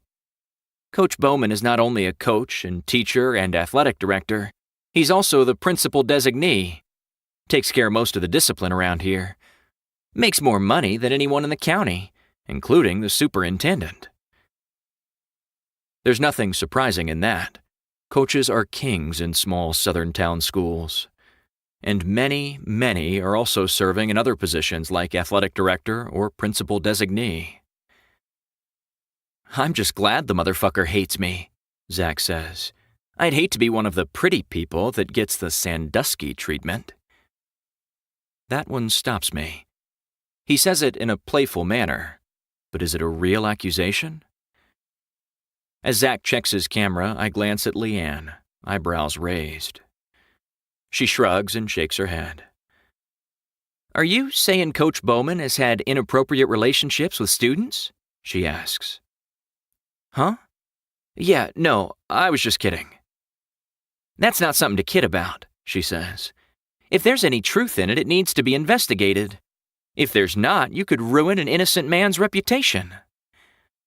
"You can't ruin a coach's rep. They're untouchable. Fucking a student would only increase their schoolyard cred. But I was just talking shit. I don't know anything. We done? I need to get back to shooting the game. I'm missing plays." "Can't have that, can we?" she says. "Know how important this job is to you." As we reach the bottom of the media platform, Kim is walking up. "See why these fine specimens made our lists?" Leanne says to me. I nod. "I just hope we haven't left anyone off who could be the..." Kim says. "What did Glenn want?" Leanne asks. "Asking what I thought about the probability of us having an actual school shooting," she says. "Mostly he wanted to know what John thinks. We're going to have a meeting in the morning with him and Tyrese and Chip. Said he'd like if you two were there too." "Me?" I ask. She nods. "He has a lot of respect for you. Think he's taking it more seriously because you are." "Can you be there?" Leanne asks. I nod. "I will be." "Good," Kim says. "I'm with Hugh on this one. I feel far better about having you involved. Too much at stake." "So," I say, "we've seen everyone on your lists except..." "The 2 who made both of our lists," Leanne says. "The 2 most likely to do it. Mason Nichols and Dakota Emanuel." "They're not here," Kim says. "I've looked all over for 'em." "Yeah, me too," Leanne says, "even from up on the media tower." "That's a real shame," Kim says. "I really wanted John to meet 'em. They're definitely our Eric Harris and Dylan Klebold." 12. "I don't want your fucking thoughts and prayers, you piece of worthless shit. I want you to do your damn job and keep us safe. You're a coward and a whore bought and paid for by the highest political bidder. You're paid with blood money, and you have blood on your hands. The blood of the children you not only could have, but should have protected." That night, I dream of Columbine. I had spent much of the night after Anna and Taylor and Carla and John Paul were asleep, reading about the massacre at the Littleton, Colorado high school, and unwittingly took the material into the underworld of dreamscapes and night terrors with me. A feeling of floating between disjointed scenes, observing, unable to speak, act, influence, powerless as the unsuspecting victims. A bright sunny Monday on April 20th, 1999. The day Eric Harris and Dylan Klebold change everything and create a blueprint for school rampage shootings still followed to this day. The dream deteriorating into something akin to a drug-induced nightmare. Unmitigated savagery. Unimaginable horror. Eric Harris writing his only journal entry for the year. I hate all you people for leaving me out of so many fun things. 6:15 a.m. First hour bowling class. Eric in attendance, not acting strange. Then driving to plant diversionary explosives in a field off Wadsworth Boulevard some 3 miles from the school. Later, at Eric's house, somewhere between 10:30 a.m. and 11 a.m. Videotaping final farewells. Eric holding the camera for Dylan. Dylan saying, "It's about half an hour before our little judgment day. Just know that I'm going to a better place than here. I didn't like life too much, and I know I'll be happier wherever the fuck I go, so I'm gone." Dylan holding the camera for Eric. Eric saying, "I just wanted to apologize to you guys for any crap. To everyone I love, I'm really sorry about all of this. I know my mom and dad will be fucking shocked beyond belief." 11:09 a.m. Planting duffel bag bombs in the cafeteria. Returning to cars to wait. Eric in a long black duster, a backpack filled with pipe bombs, a utility belt holding shotgun shells, pockets stuffed with crickets and 9mm clips. Eric carries a 12-gauge Savage Springfield pump-action shotgun and a high-point carbine 9mm semi-automatic rifle. Dylan in a Wrath t-shirt, black cargo pants, long black duster, backpack, cowboy boots. A single large-caliber copper-jacketed bullet in the right one. Dylan carries a 9mm Tech-9 semi-automatic handgun and a 12-gauge Stevens double-barreled sawed-off shotgun. Both boys wore a single glove with the fingers partially cut out to protect their shooting hands. Both had a match striker for lighting explosives taped to their arms, and they had 7 knives between them. 11:17 a.m. The time Eric calculated the cafeteria will be the most crowded. Explosives in place. Waiting. Eric and Dylan outside the school, one at the west entrance, one at the east. Waiting. Ready. The moments before everything changes. The point just this side of the line that will forever divide before and after Columbine. When the bombs begin to explode, those not killed or incapacitated by the blasts will run from the school, out of classrooms and the cafeteria, down the hallways, through the doors, and into the gun sights of Eric and Dylan, who plan to pick them off as they do. But then, nothing. Something's wrong. Where is the ha-ha-ha? Where is our fun? No explosions. No easy targets fleeing for their lives into the actual death trap designed for them. What is it? What happened? Why didn't the bombs go off? Fuck! What do we do now? Improvise, of course. If the little sheeple won't come to us, we'll go to them. 11:18 a.m. Diversionary explosives detonate in the Wadsworth Field location. A deputy dispatched. The fire department notified. 11:19 a.m. Rachel Scott having lunch with Richard Castaldo in the grassy area next to the west entrance. A pipe bomb launched, partially detonating. Go! Go! 2 gunmen pulling their guns from beneath their trench coats and shooting at Rachel and Richard. Rachel hit 4 times, killed instantly. Castaldo hit 8 times in the chest, arm, and abdomen. Eric removing his trench coat, letting it fall to the ground, aiming his 9mm carbine down the west staircase toward 3 students, Daniel Rohrbaugh, Lance Kirkland, and Sean Graves. Then turning, firing at 5 students sitting on the grassy hillside opposite the west entrance. Michael Johnson hit in the face, leg, and arm. Running. Escaping. Mark Taylor shot in the chest, arms, and leg, falling to the ground, feigning death. The other 3 getting away uninjured. Students at first believing it's a prank. Business teacher Dave Sanders knowing better. Dylan, on his way to the cafeteria to check on the explosives, encounters Lance Kirkland.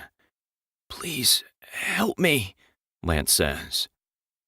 "Sure, I'll help you," Dylan says, and shoots him in the face. As Dylan is doing this, Eric shoots down the steps at students sitting near the entrance to the cafeteria, wounding and partially paralyzing Anne-Marie Hochhalter. Eric squealing, "This is what we always wanted to do! This is awesome!" Dylan returns from the cafeteria and he and Eric fire more rounds, this time toward the soccer field. No one is hit. They then walk into the west entrance, slinging explosives as they do. Art teacher Patricia Nielsen, assigned to hall duty, stepping out asking, "What's all this about?" to student Brian Anderson. Brian saying he recognizes the boys from his video production class. "They're probably making a movie." Nielsen approaching Eric and Dylan. Eric leveling his carbine and firing, glass shattering, pelting Nielsen with fragments of metal and glass shards. Her shouting, "Dear God! Dear God! Dear God!" Inside the school now, in the main hallway, encountering teacher Dave Sanders and a student helper, attempting to evacuate students and secure the school. They turn and run. Dylan and Eric firing. Sanders is hit twice. The student gets away. Smoke, alarms, gunfire, explosions, chaos, pandemonium, confusion. A short while later, as Eric and Dylan are distracted with other things, another teacher drags Sanders into the science room, where some 30 students are hiding. Sanders is severely injured, bleeding out. A handwritten note appears in the window for the cops and emergency services gathering outside. One bleeding to death. Throwing bombs in the hallway, firing more rounds. "You still with me?" Eric says. "We're still doing this, right?" 11:29 a.m. Eric and Dylan enter the library, Eric yelling, "Get up! All jocks stand up! We'll get the guys in the white hats!" No one standing. Eric saying, "Fine, I'll start shooting anyway." He fires his shotgun at a desk, Evan Todd hiding beneath it, pelted with wood splinters. Eric and Dylan walking to the opposite side of the library, shooting, reloading, killing Kyle Velasquez. Eric saying, "Come on, let's go kill some cops." Dylan and Eric firing out the windows in the directions of the police. Officers returning fire. Eric and Dylan moving away from the windows. Firing more rounds at fleeing students and cops. Dylan firing a shotgun at a nearby table, injuring 3 students. Daniel Steepleton, Mackay Hall, Patrick Ireland. "This is for all the shit you put us through," Dylan says. Dylan removing his trench coat. Eric firing under a desk, hitting and killing Stephen Kernow, then doing the same under a nearby desk, hitting and wounding Casey Rugseger. Casey hit in the neck and shoulder, crying in pain. Eric saying, "Quit your bitching." Eric stepping over to a table across the way and hitting it with his palm, kneeling, saying, "Peekaboo," just before shooting Cassie Bernal in the head. The weapon recoiling, striking him, breaking his nose. Momentarily dazed, Eric hesitates, then eventually turns toward the next table. Bree Pasquale sitting next to instead of under it. "You want to die?" Eric asks, still woozy. "No, please." Eric distracted, but taunting. Dylan, seeing Patrick trying to help Mackay, his head rising above the table, shoots him again, twice in the head, knocking him unconscious. Dylan moving again, another set of tables. seeing 3 athletes. Calling to Eric, "Hey, Reb, there's a nigger over here!"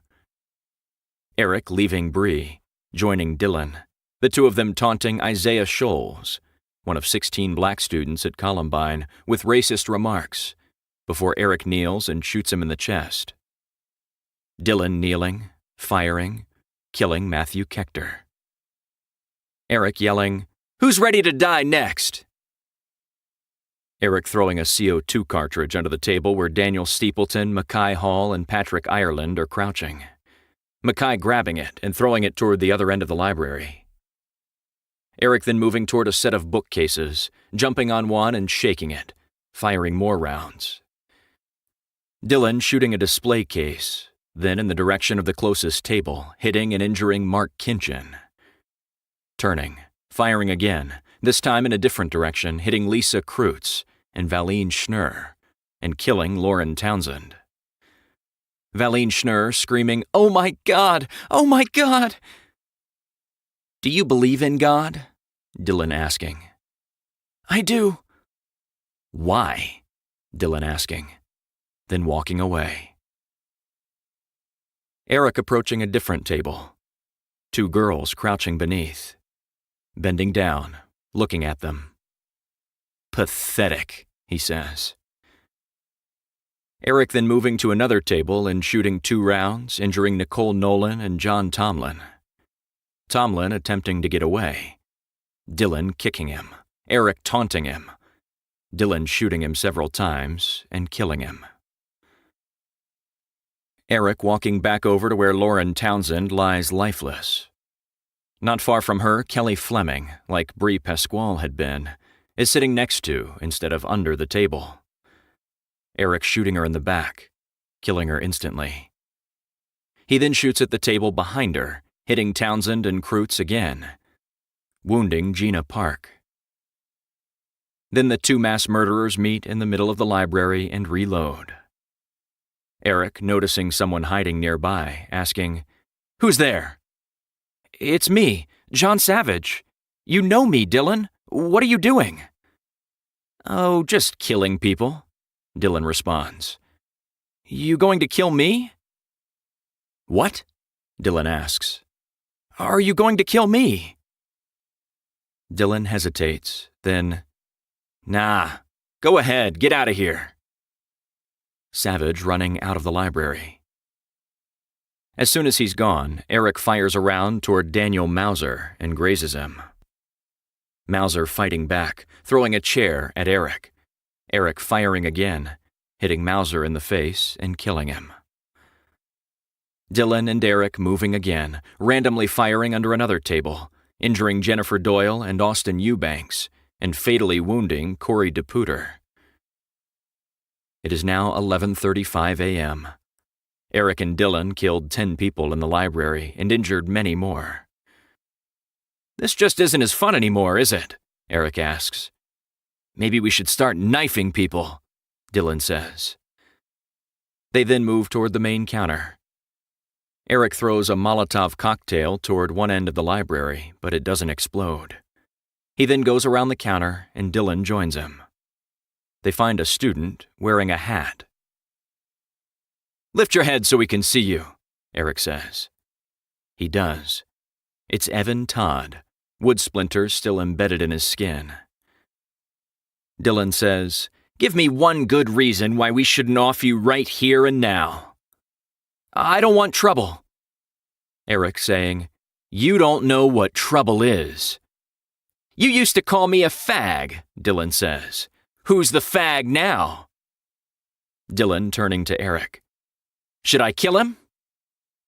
Eric, still dazed, his nose bleeding badly, not responding.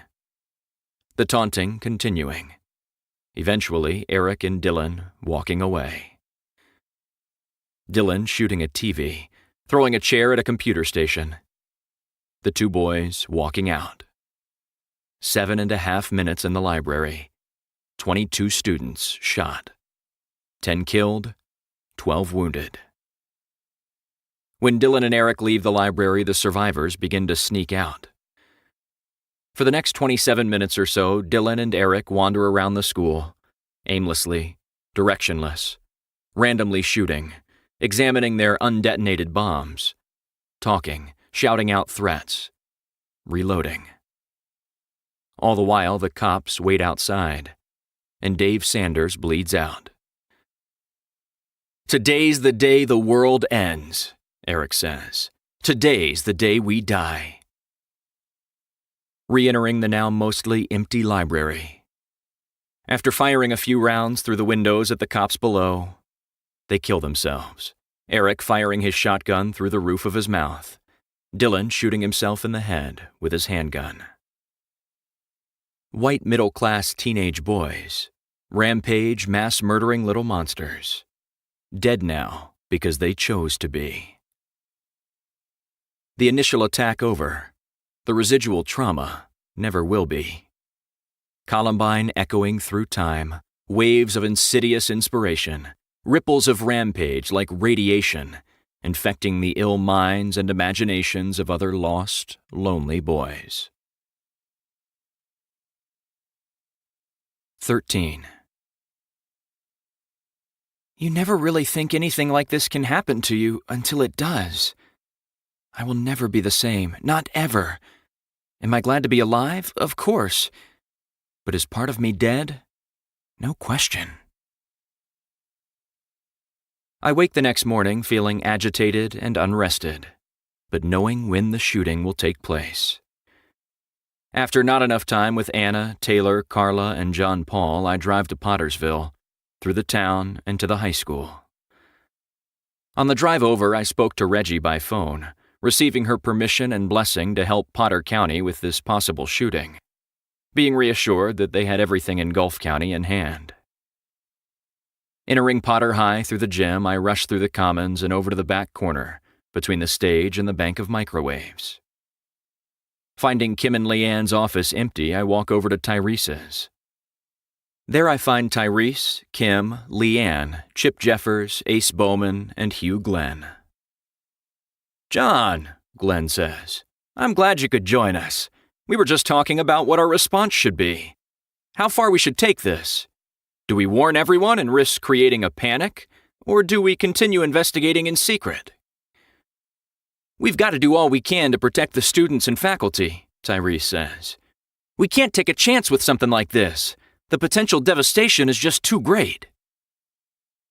I'm struck again at how much Tyrese looks and sounds like Merrill. Even his mannerisms are similar. He's younger than Merrill by about 10 years and weighs less than him by about 75 pounds, but otherwise he resembles a brother more than a cousin. "It's true," Glenn says. "The fallout. If we say nothing and something happens, and the parents found out we knew, would be—" "I'm not talking about political fallout," Tyrese says. "I could give a damn about that. I'm talking about doing our damn jobs and protecting these kids who are in our care. We're responsible for them." "I wasn't talking about political fallout," Glenn says. "You misunderstood. But it's not like we can cancel school." "Why not?" Chip asks. "We cancel school and the shooter just waits until we reopen," Bowman says. "Doesn't solve anything, just kicks the can a little further down the road." "It's still possible there won't be a school shooting," Glenn says. "We have no definitive proof there will be, just some notes. Hell, they could be a prank or part of some stupid lit assignment or something." "But," Chip begins. "What do you think, John?" Glenn asks. "I'd really like to know." "I think the threat is real," I say. "I think there will be a rampage shooting here, and I think I know when it will take place." "Really?" Tyrese says. "When?" Glenn asks. I look over at Kim and Leanne. "When did Tristan and Denise say their play was going to be?" "Tomorrow," Tyrese says before they can respond. "Why? Is that when it will be?" "What is tomorrow?" I ask. "Friday?" Kim says. "The date," I say. Leanne's eyes grow wide as her mouth falls open. "Oh my God," she says. "What?" Glenn asks. "What is it?" "Tomorrow is April 20th, Tyrese says. The anniversary of Columbine. Fuck me, Glenn says. Tomorrow, all over the country, students plan to walk out of school in protest, Tyrese says. Inspired by the student survivors at Parkland and to remember Columbine and to protest our inaction in protecting them. And someone is planning a school shooting here during a play about a school shooting while all that is going on around the country, Kim says. And the eyes of the world are on us, Leanne adds. Couldn't be a better time. 14. Reliably predicting any type of violence is nearly impossible. Predicting that an individual who has never acted out violently in the past will do so in the future is even more difficult. Accurately anticipating acts that occur as infrequently as school shootings would require a psychic with a crystal ball, the likes of which we have never seen. If we think John is right, Glenn says, and I take it we all do. I mean, there's no way to know for sure, but it's the best theory we have, and it all fits, right? It still leaves us with the question, what do we do? Tyrese says, I don't think there's any question about... Sorry to interrupt, Glenn says, but before we each say what we think we should do, let's go over all our options. That sound good? Everyone nods. Tyrese says, sure. Okay. First and most obvious option is to cancel the play and close the school. Okay, Glenn says. But that only kicks the can down the road a ways, Bowman says again. Another option would be to have school that day and catch the little bastards before they can do it. Catch them in the act and put them away. Tyrese shakes his head. That's way, way too risky. What if he's able to shoot someone or detonate a bomb before we catch him? If just one person got killed, it wouldn't be worth doing. I know what you're saying, Bowman says. I do. But if we cancel the play and close the school, then all we do is stop him on that one day.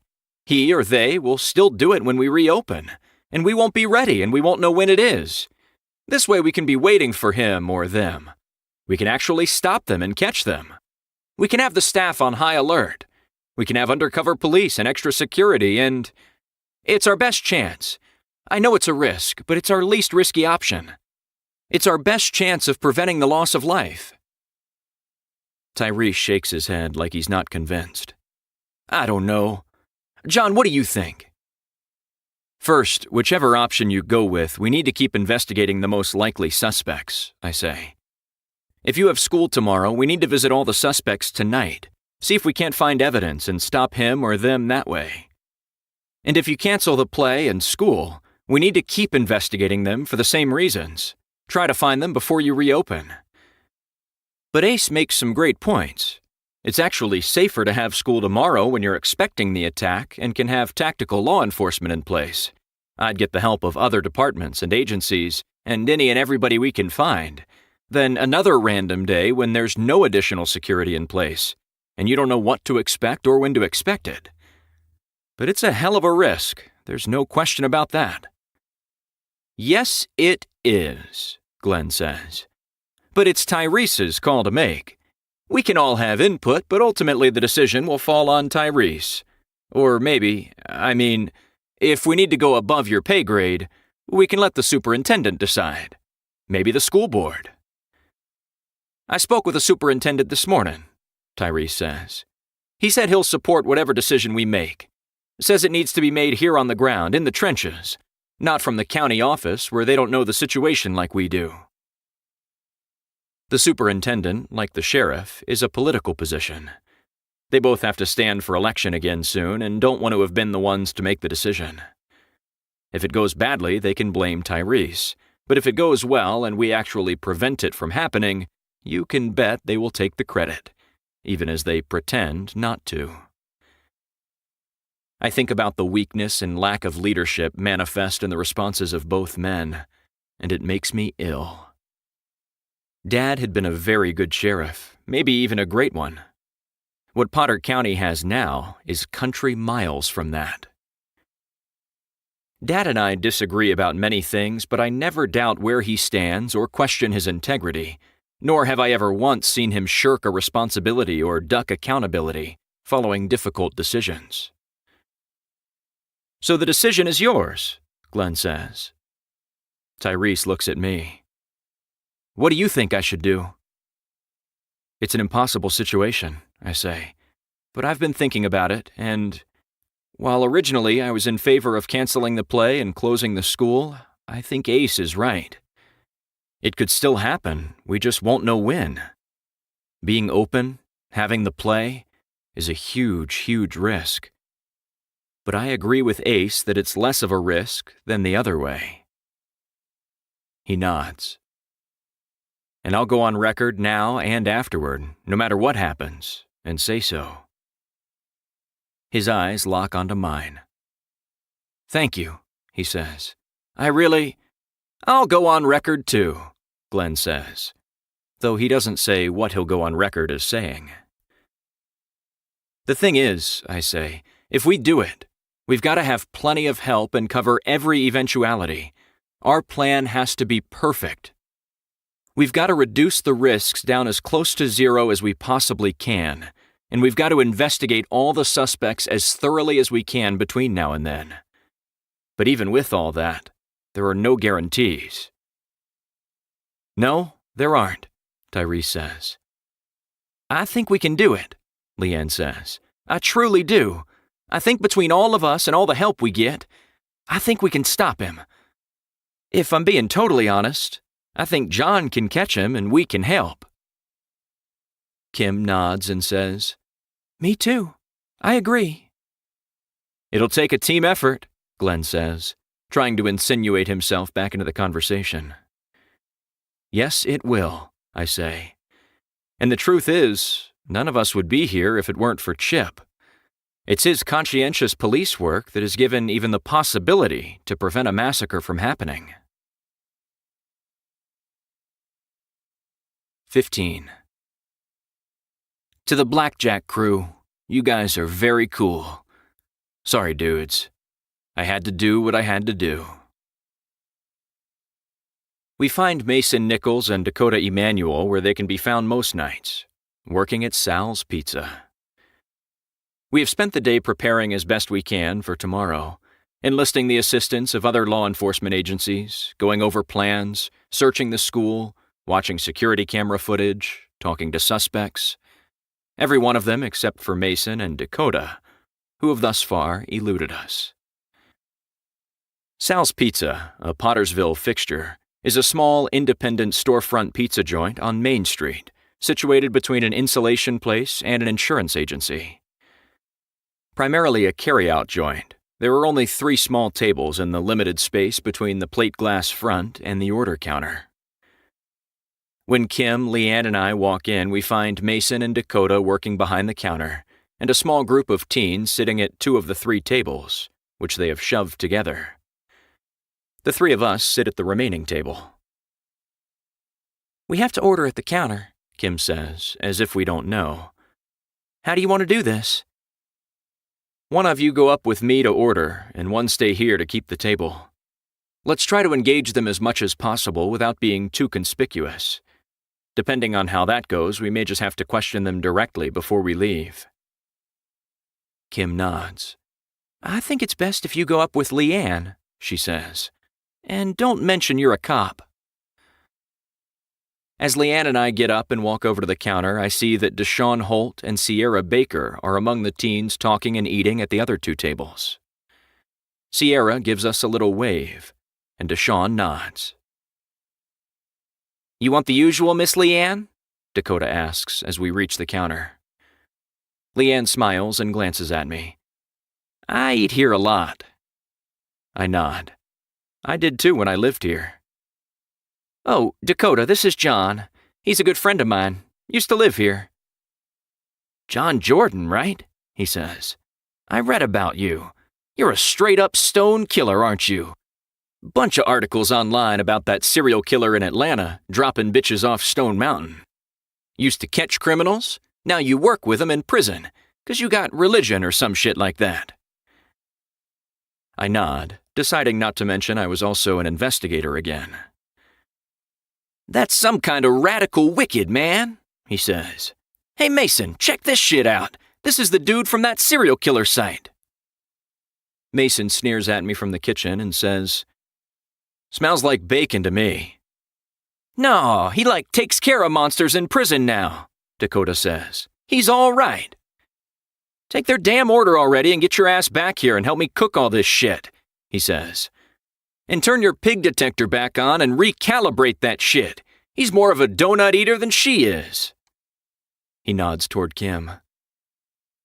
Hanging his head and revealing who the alpha is, Dakota quickly takes our order, seething as he does. "It's okay, Dakota," Leanne whispers. "You're right. John is one of the good guys." He ignores her and hustles back to join Mason in the back. When we get back to the table, Kim says, "Whatever y'all ordered, don't eat. No way Mason doesn't do something disgusting to it now." I nod. Sitting here inside Sal's, it occurs to me that Eric Harris and Dylan Klebold worked at a pizza place together, and I wonder if that's the reason Mason and Dakota took the jobs. Kim says, "If you're planning on blowing up the school or going on a rampage shooting tomorrow, would you be at work slinging pizza tonight?" 2 days before Columbine, Dylan did his math homework, I say. The day of the shooting, Eric went to his early morning bowling class and acted normally. "They worked in a pizza place like this, didn't they?" Leanne says. Kim nods. "Blackjack pizza." Lots of killers are calm and stick to their routines leading up to their crimes, I say. After Dylan did his math homework that night, he did several pages of personal writing. He wrote about the judgment that was coming in just 26 and a half hours. But the most striking thing he put down was that knowing he was going to die gave everything a touch of triviality. "Absolutely chillin'," Leanne says. Kim nods and shivers a little. I think back to what I read recently about the night before the Columbine massacre, when Eric met Mark Maines to buy 100 rounds of ammo for his Tech 9. Mark asked him if he was going shooting that night. "Nah, not tonight," Eric had replied nonchalantly. "But I might go shooting tomorrow." "How can people like that be the same species as us?" Leanne asks. "I'm not sure they are," Kim says. Before I can respond, Ernie, Sal's nephew and now the new owner of the place, walks in. Ernie, who used to deliver pizza for Sal when he was a kid, had delivered a pizza to my old place at the Prairie Palm, the day I first met Laura Mathers shortly after moving back here from Atlanta. Sal, who had no children of his own and who acted as a sort of surrogate father for Ernie, had left the joint to him. He waves and walks over when he sees us. I stand to greet him. "Hey, John," he says, shaking my hand. "Long time. How you been?" He then glances at and nods toward Kim and Leanne. "Ladies?" "I sure was sorry to hear about Sal," I say. "How are you?" "I'm fine. It was his time." "How you like running the place?" Leanne asks. "It's different than I expected," he says. "Which really surprised me since I worked here for so long. Sal did far more than I realized, I guess. I'll get used to it. Single hardest part is finding good help. Kids these days don't want to work. Never seen such lazy, entitled, bad attitude punks in my life." "Careful," Kim says. "You're sounding very get-off-my-lawny." "You got you 2 fine specimens back there right now," Leanne says. He shakes his head in disgust. "Not for much longer," he says. "This is their last night. Thank God." Leanne and Kim both look at me with raised eyebrows. "You fire them, or they quit?" I ask. "I was about to fire them," he says, "but they beat me to the punch." "Who decided this would be their last night?" I ask. "They did. I needed them a little longer till I can train their replacements, but they said this was the absolute last day they would work." "Thanks, Ernie," I say. "Good luck with everything." He moves away, checking on the kids who are finishing up at the other table, then making his way behind the counter. "Oh my God," Leanne says. "It's them! It's these evil little bastards!" Kim nods.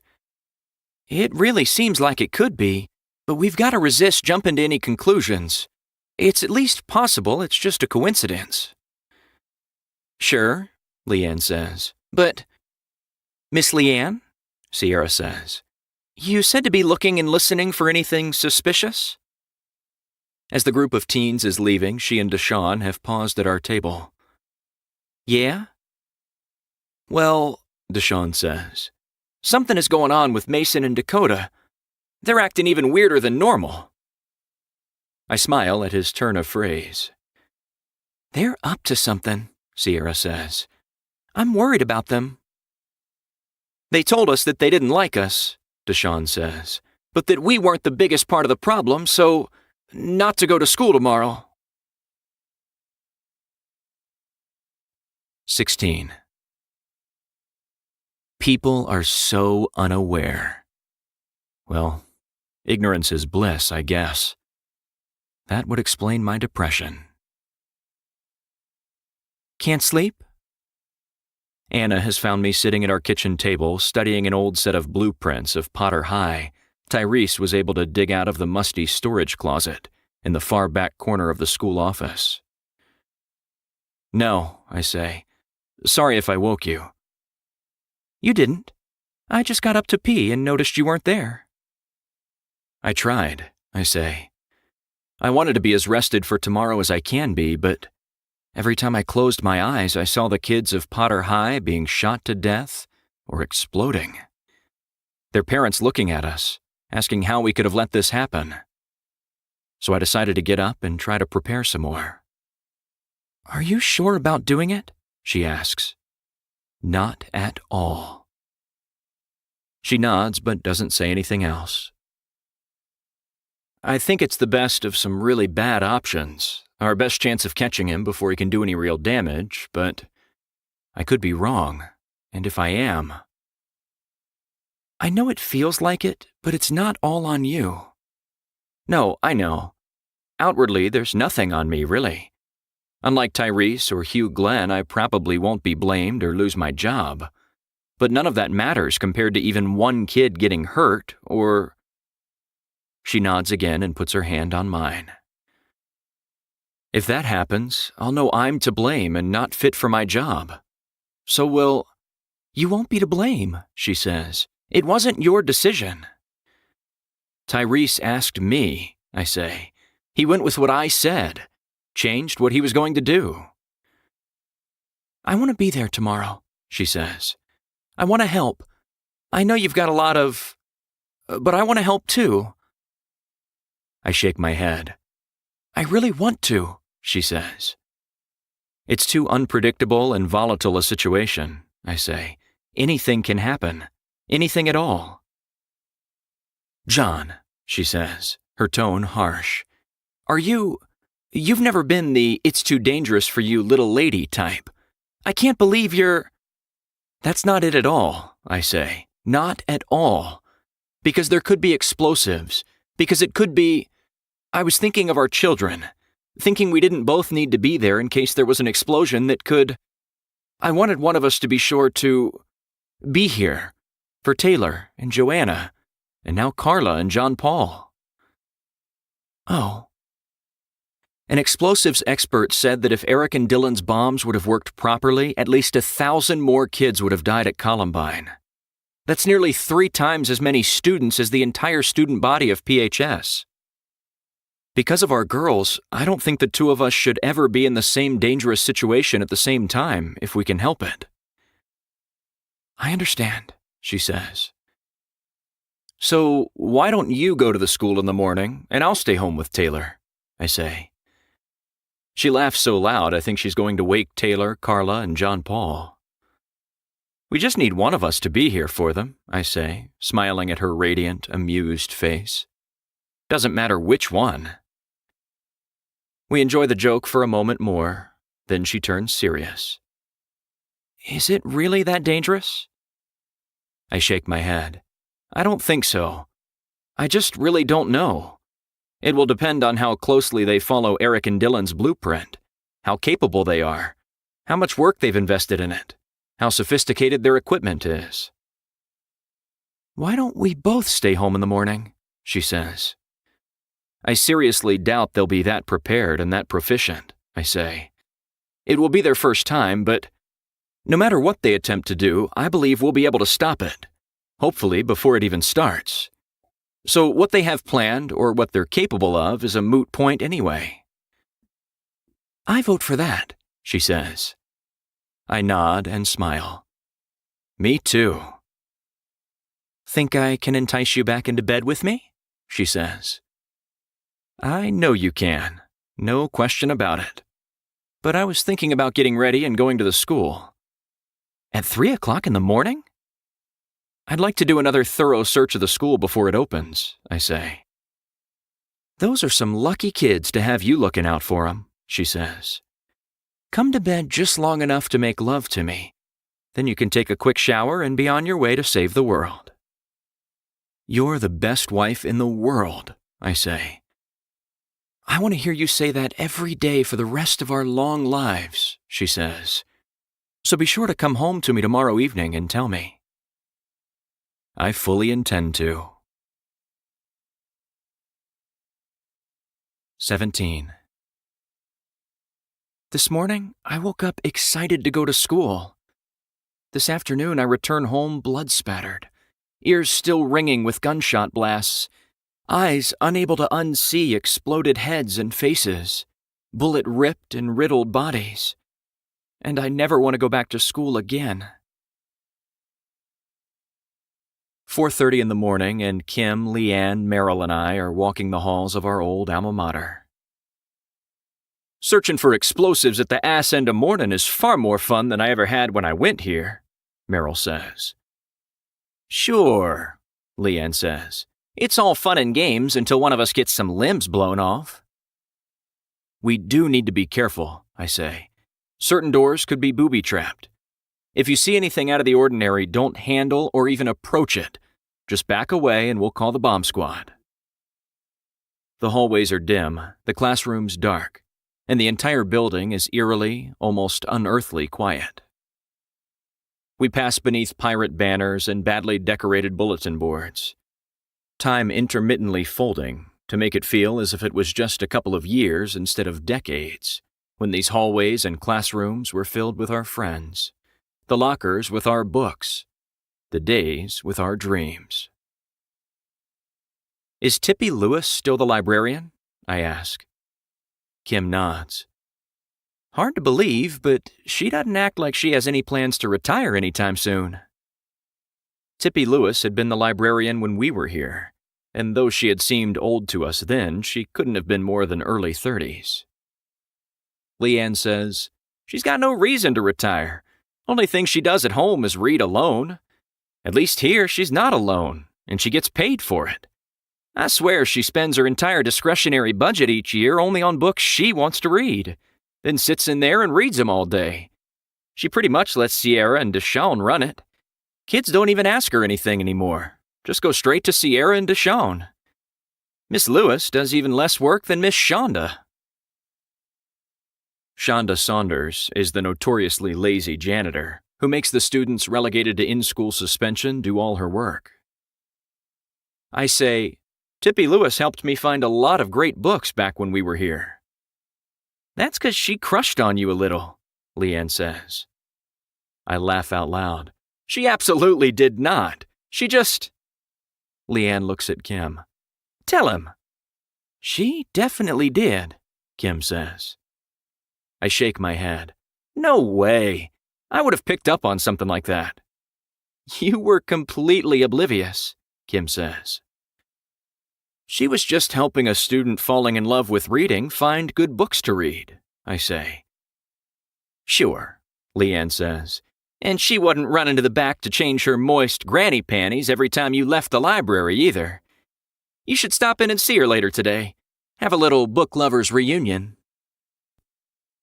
Why didn't you come to our last class reunion? Kim asks Meryl. He shrugs. Never crossed my mind that I should. Seriously, really? Not really my scene.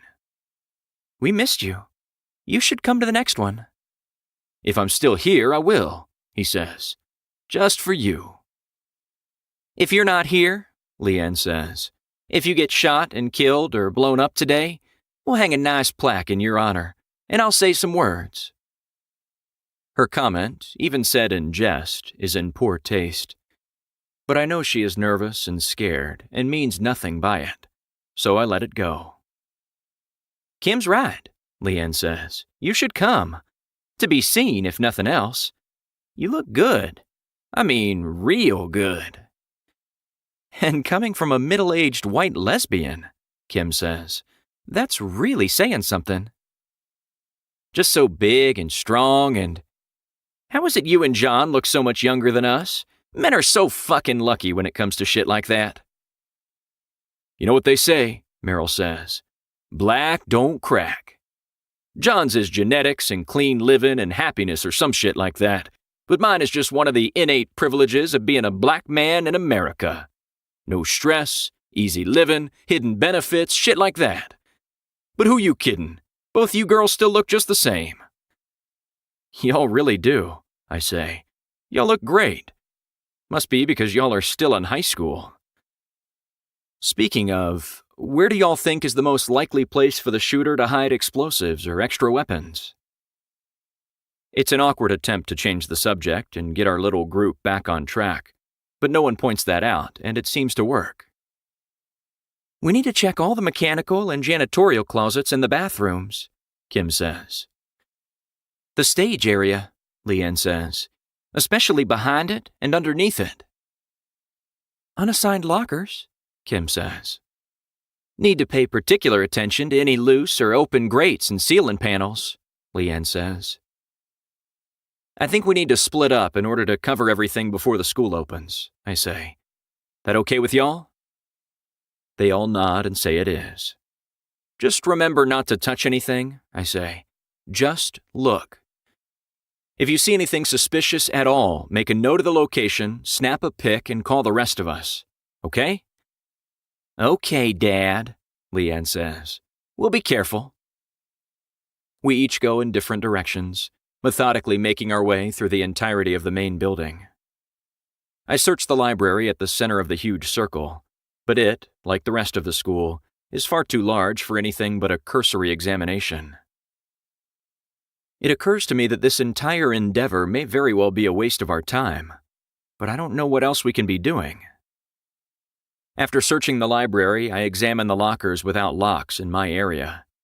I discover trash, rotting food, smelly gym clothes, blown-out flip-flops, a baseball glove, tampons, discarded notebooks, abandoned art projects, cans of half-consumed soda, deodorant, antiperspirant, and an ungodly amount of Axe body sprays. I do not discover any explosives or weapons of any kind. I next search the girls' restroom before meeting up with the others in the commons. Together we search the kitchen, commons, and stage area. By 6:30, as the other undercover law enforcement officers start to arrive, we haven't found a single sign of a school shooting. No plans or notes, no weapons or explosives. And I can't decide if that's a good or a bad result.